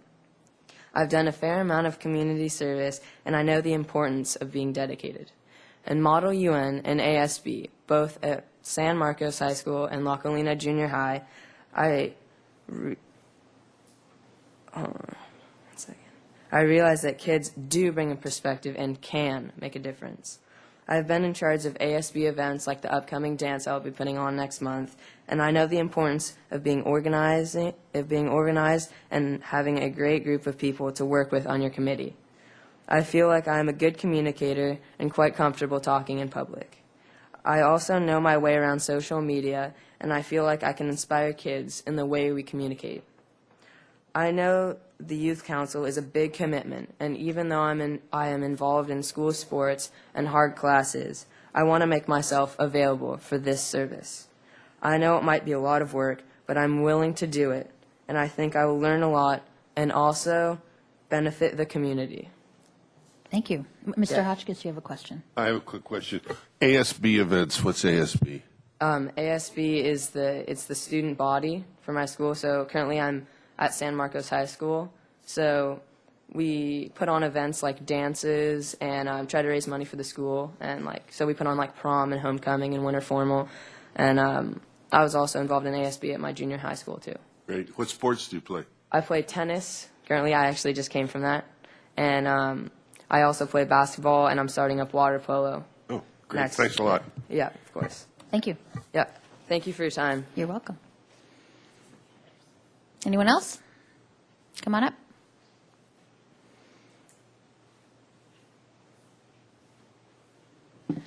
Hello, I'm Isabella Kirichi, and I'm applying for the Youth Council at Santa Barbara. I'm sorry, could you speak up?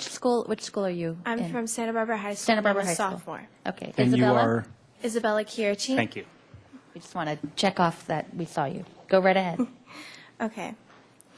Youth Council is a group that helps encourage teens to become a part of their community, and also helps you guys as well. The City Council helps solve problems that are related to teens as well.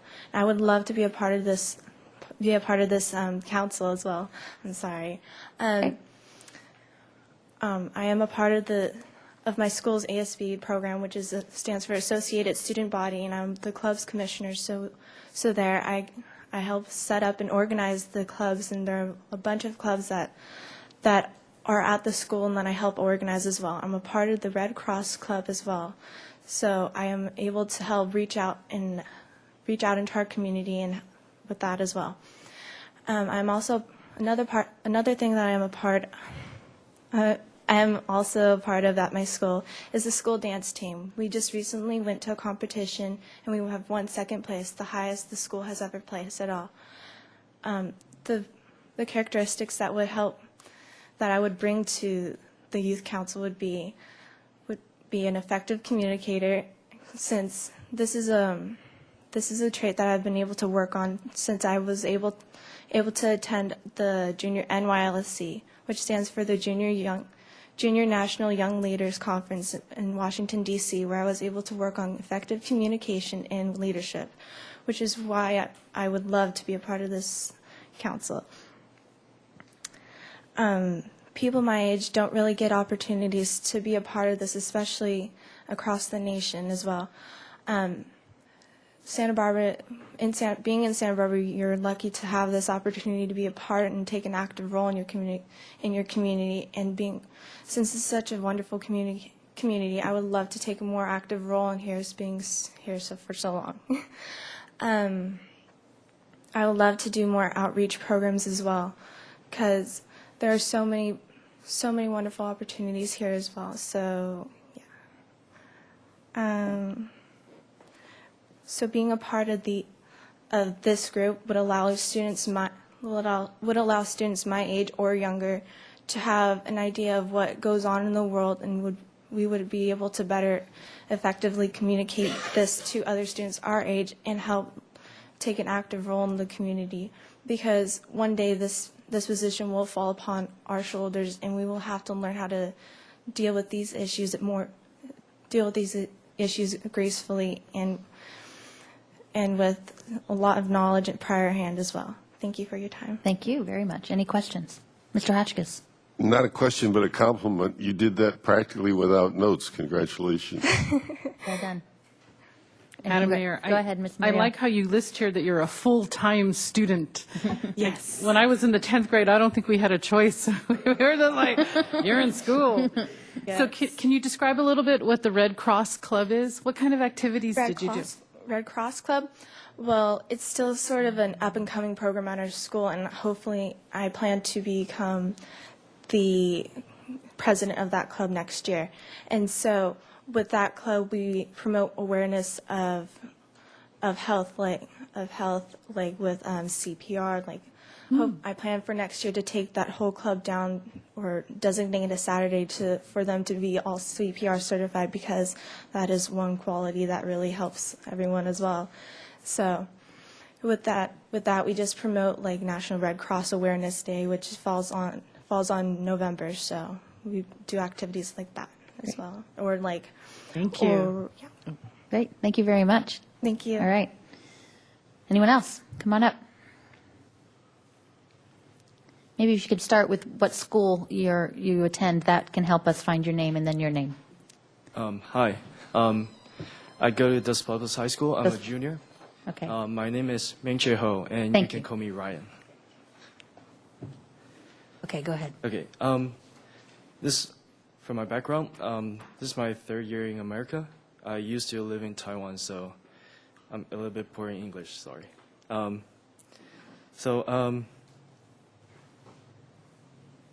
For my skill, I think. Sorry. You're doing great.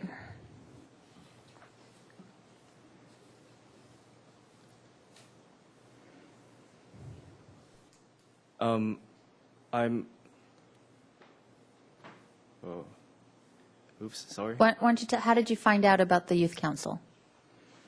One of my teachers suggested me to try to join this group because of a good chance of leadership, and it's a good chance for communications and with people. And what makes you interested in applying? I think it's very good for me to know the different thinking of different people, and it's a good way to learn from like more experienced people here. And okay. So I think one important issue is the education system. I know that U.S.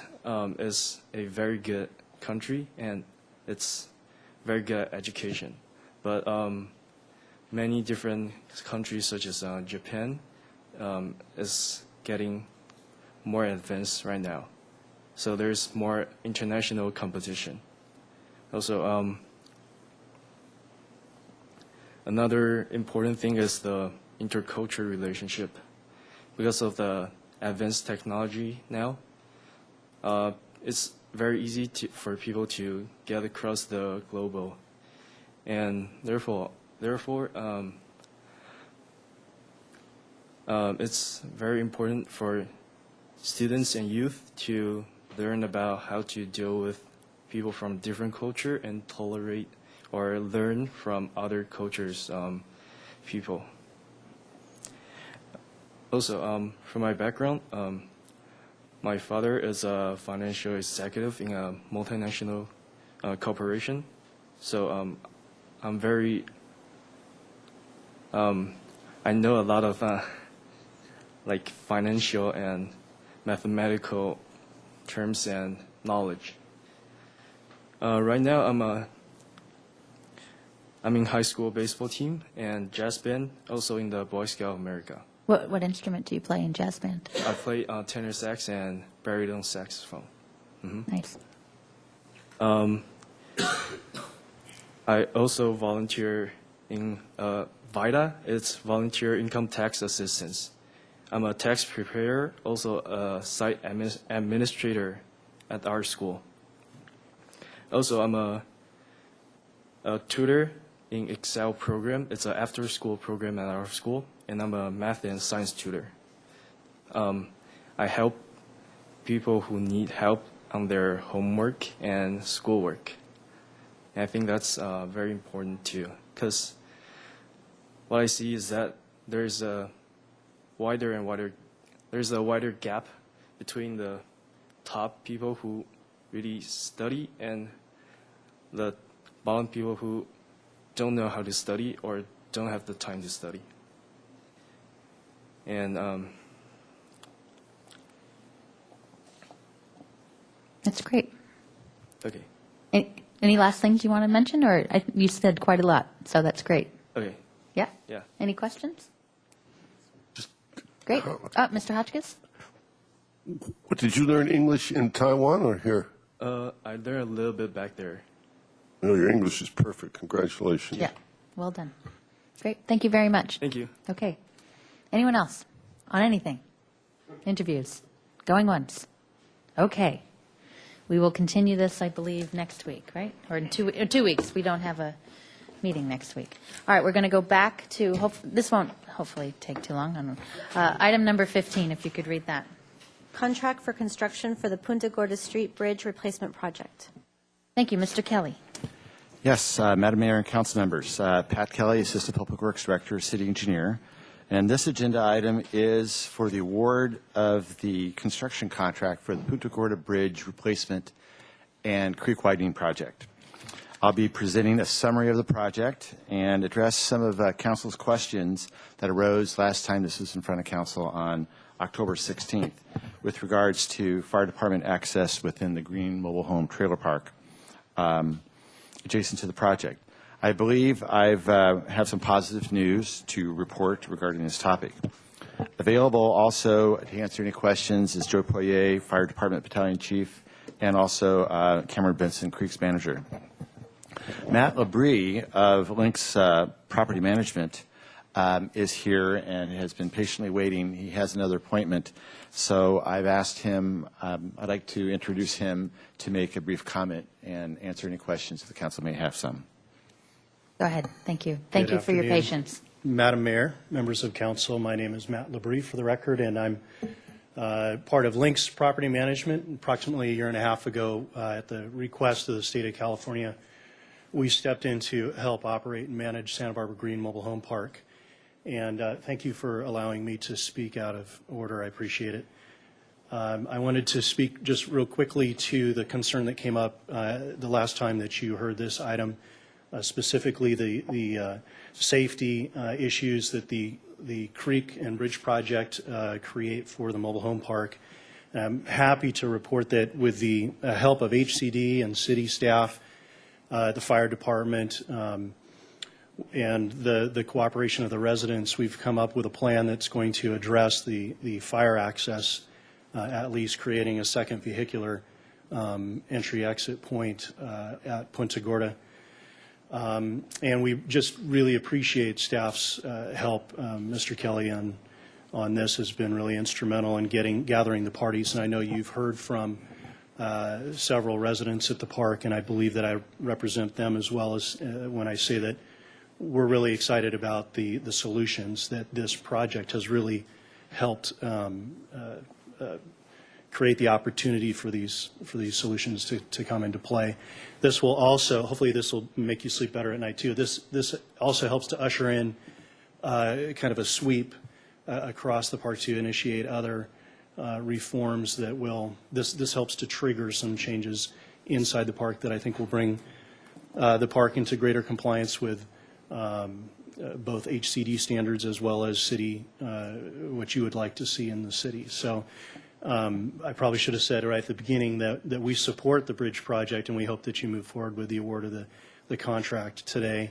And if you've got any questions, I'm happy to answer them.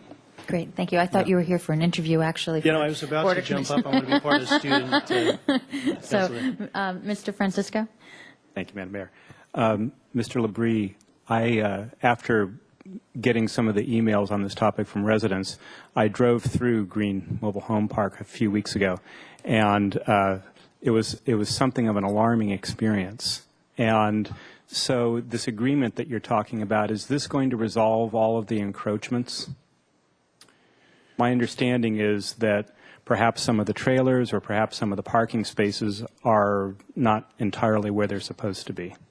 Well, if you're referring to the city street or the encroachment permit that was terminated and the park has since vacated, those conditions are all resolved, save one, which is it's resolved in concept, and we're just moving the puzzle pieces. So as far as encroachments upon the city property, that's all been resolved. Okay, great, thanks. Mr. House? I just want to take a minute and acknowledge and appreciate you. You represent the city really well with in the parking committee, and you've done a great job there. But having you be actively involved in this, getting your hands into rolling up your sleeves is really going to make a difference. It already has. Thank you very much, Matt. Good job. I appreciate that. Thank you. Thank you very much, and thanks again for your patience earlier. My pleasure. Okay. Madam Mayor and Matt, on the projector is the proposed solution that we've been talking, that Matt is talking about. Here's the existing Punta Gorda Bridge. Here's the old driveway. Here's the street right away. The old park boundary was here. Now it is here. And what they've done is moved this driveway access to the other side of an existing dwelling, so the driveway moves on this side. That those puzzle pieces are in motion. That won't come to full fruition for a little bit of time here. We're hoping to phase it in the same schedule as the creek project and the bridge project are happening. But we are in good communication with residents on this, and we really just needed the support of HCD, Housing Community Development, prior to taking decisive action, and we received that recently. So that's why we're here. And Matt, if I may understand, is that this item number 2 is one of the items that has to move in order for the project to start. Is that correct? That's correct, and we are working with the project to negotiate out of where that coach is currently located, and then once coach number 2 is placed there, that effectively blocks off that secondary exit. So we want to do it as close to the bridge project starting as possible. So that's the remaining puzzle piece that still needs to vacate the right-of-way there. And that alone will provide since that coach, I understand, goes from pretty much property line to property line, will provide at least a pedestrian access for the fire department, I believe. Is that correct? Correct. We'll have I believe it's about a 6-foot wide swath there along the creek bank. But we'll also have the vehicular access on the other side of the residential structure of the house that's there in the center of the screen. So that'll provide pedestrian access probably on both sides, if not both, then at least on the vehicular side, which is great because the bus stop is close to the bridge there. There's a fire hydrant close, so it really helps to alleviate the concerns that were raised at the previous meeting. Okay. Thank you. Thank you. All right. Thank you, Matt. I want to congratulate Matt. We had a tough act to follow with all those kids. Yes, you did. And we'll try to move forward promptly. So let me get just to the beginning and just why don't I just move promptly through my presentation and then see if there's any questions. So here we are, Punta Gorda, Soledad Street, the Sycamore Creek is within the creek. Here's the Green Mobile Home Park that we've been talking about and the termination of the prior encroachment permit. Here's the existing bridge. You can see it's 21 feet wide, 7.5 feet high. The new bridge is going to be 60 foot wide at the top and 8.5 foot high. And the capacity of this bridge will go from 800 cubic feet per second to 2,000 cubic feet per second to pretty much match the capacity of the new Caltrans bridge.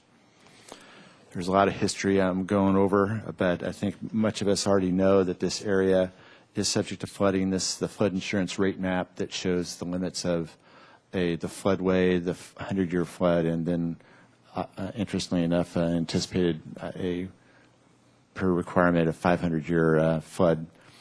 As a result of the completion of this project and the Caltrans project, I understand FEMA is in the process of remapping this and will reduce the size of this and hopefully the flood insurance rates for the area.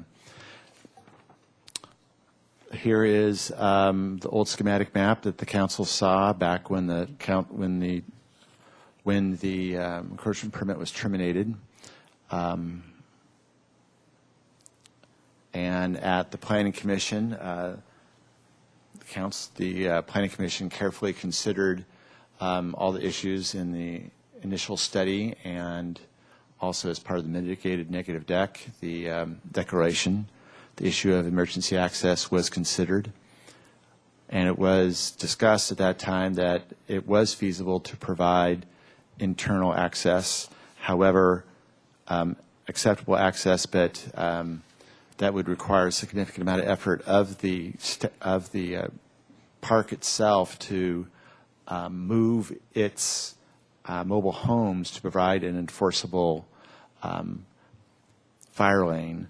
Their solution, as you just saw, is an even better one, which is to have a second driveway, which they're able to do, and all in collaboration internal. It's a lot of work, and the mobile home park residents are to be commended for doing that. Here is the plan that we just talked about. Here's that little bridge, and we're putting in a big bridge. And here's the access that we just talked about. So with that, I'd offer to any questions of our myself, the fire department, and Creeks. Thank you, and we made Mr. Poirier wait quite a bit since the last time we just saw you. That was today. Yeah, any questions? I appreciate the extra work. I know we had some questions the first time this came to us a few weeks ago, and it sounds like some major concerns were addressed. So that's excellent. There's no motion. If there's no questions or comments, I can take a motion. I would move A through F. Second. Okay, motion seconded. All in favor? Aye. Okay, thank you very much. Thank you. All right, council member committee assignment reports. Ms. Maria. Thank you, Mayor Schneider. So you heard I was at the youth council meeting yesterday, and what a pleasure it is, to be in the company of young people. It gives me hope. This morning, I was at a meeting of the youth service providers of the Gang Task Force, and they're putting together a service provider summit in July. And I'd like to compliment city staff, Susan Young in teen programs and Mark Alvarado, under neighborhood outreach services. They're really showing leadership in this coalition of groups that serves young people, and in particular are at-risk youth, and we're trying to keep them out of gangs. And that's also a positive thing to say about the Gang Task Force as well. Things are moving forward. I was at the Harvey Milk Day film screening this weekend, and a little shout out to my prideful friends. And I was at a screening of Single Track High. It's a film, and it was put on by the Bicycle Coalition and the Don's Net Cafe, which teaches young people enterprise entrepreneurial skills at Santa Barbara High School. And the film was promoting bicycling for transportation and sport. So that's it. Mr. House? Last week was a very busy week, but I'll just report on two things. On Wednesday, the Family Self-Sufficiency Appreciation or Awards dinner was held at SHIFCO, and that's with the Housing Authority. And I'll just report once again, just incredibly uplifting experience. That program's remarkable to have people of modest means really get the kind of support they need to learn how to budget and how to plan ahead and to make major changes in their lives. There were three folks appreciated there for their participation and with their families and all the rest. So anyway, it's just an incredible success story, year after year after year, turning out great graduates doing great things. And then Beacon Board met on Friday, and we the main topic for conversation was the environmental impact report for the single-use bag ordinance. This was the second time we saw it. We had answered last-minute questions that had come in the month before, and it was a unanimous vote of support to move that on to the different jurisdictions that had participated and others who would like to use it as well.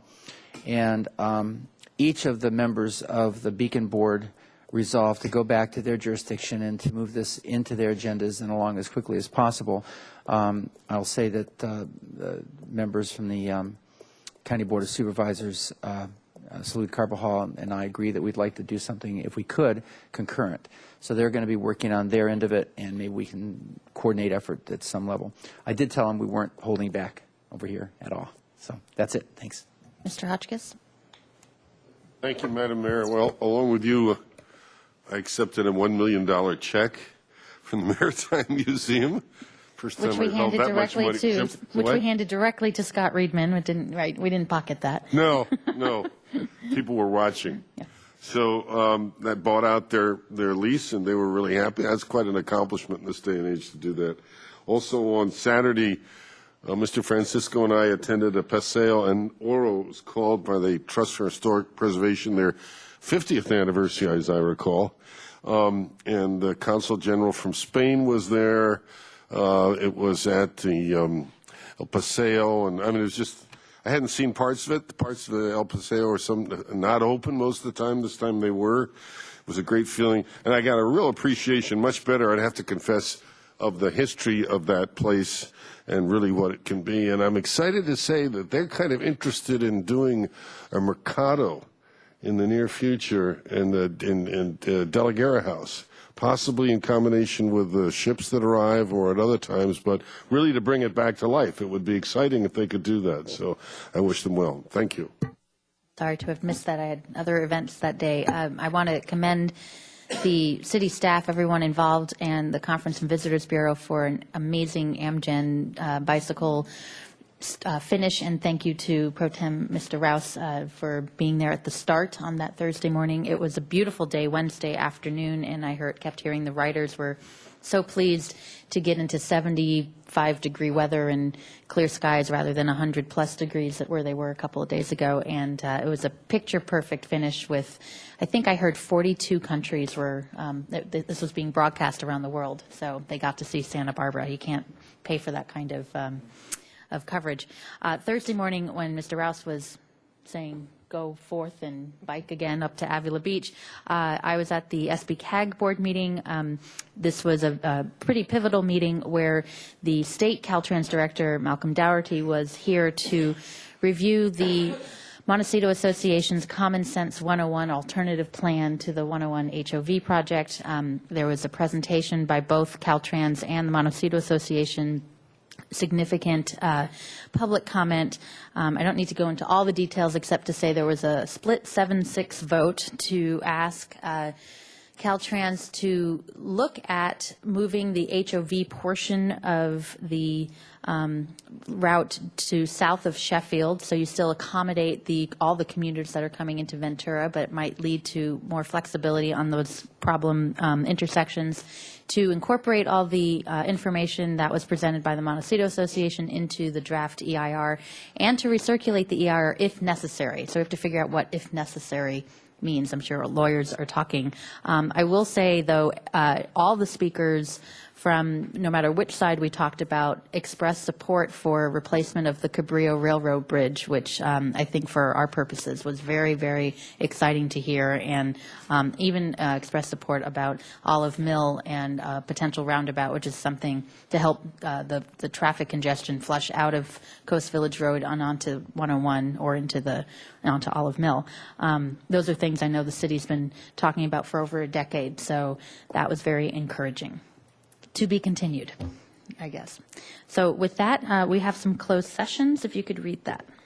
Conference with labor negotiator, conference with legal counsel pending litigation, and public employee performance evaluation, city attorney. Thank you. And we will adjourn from there. We do not have a meeting next week, so we'll see you in 2 weeks.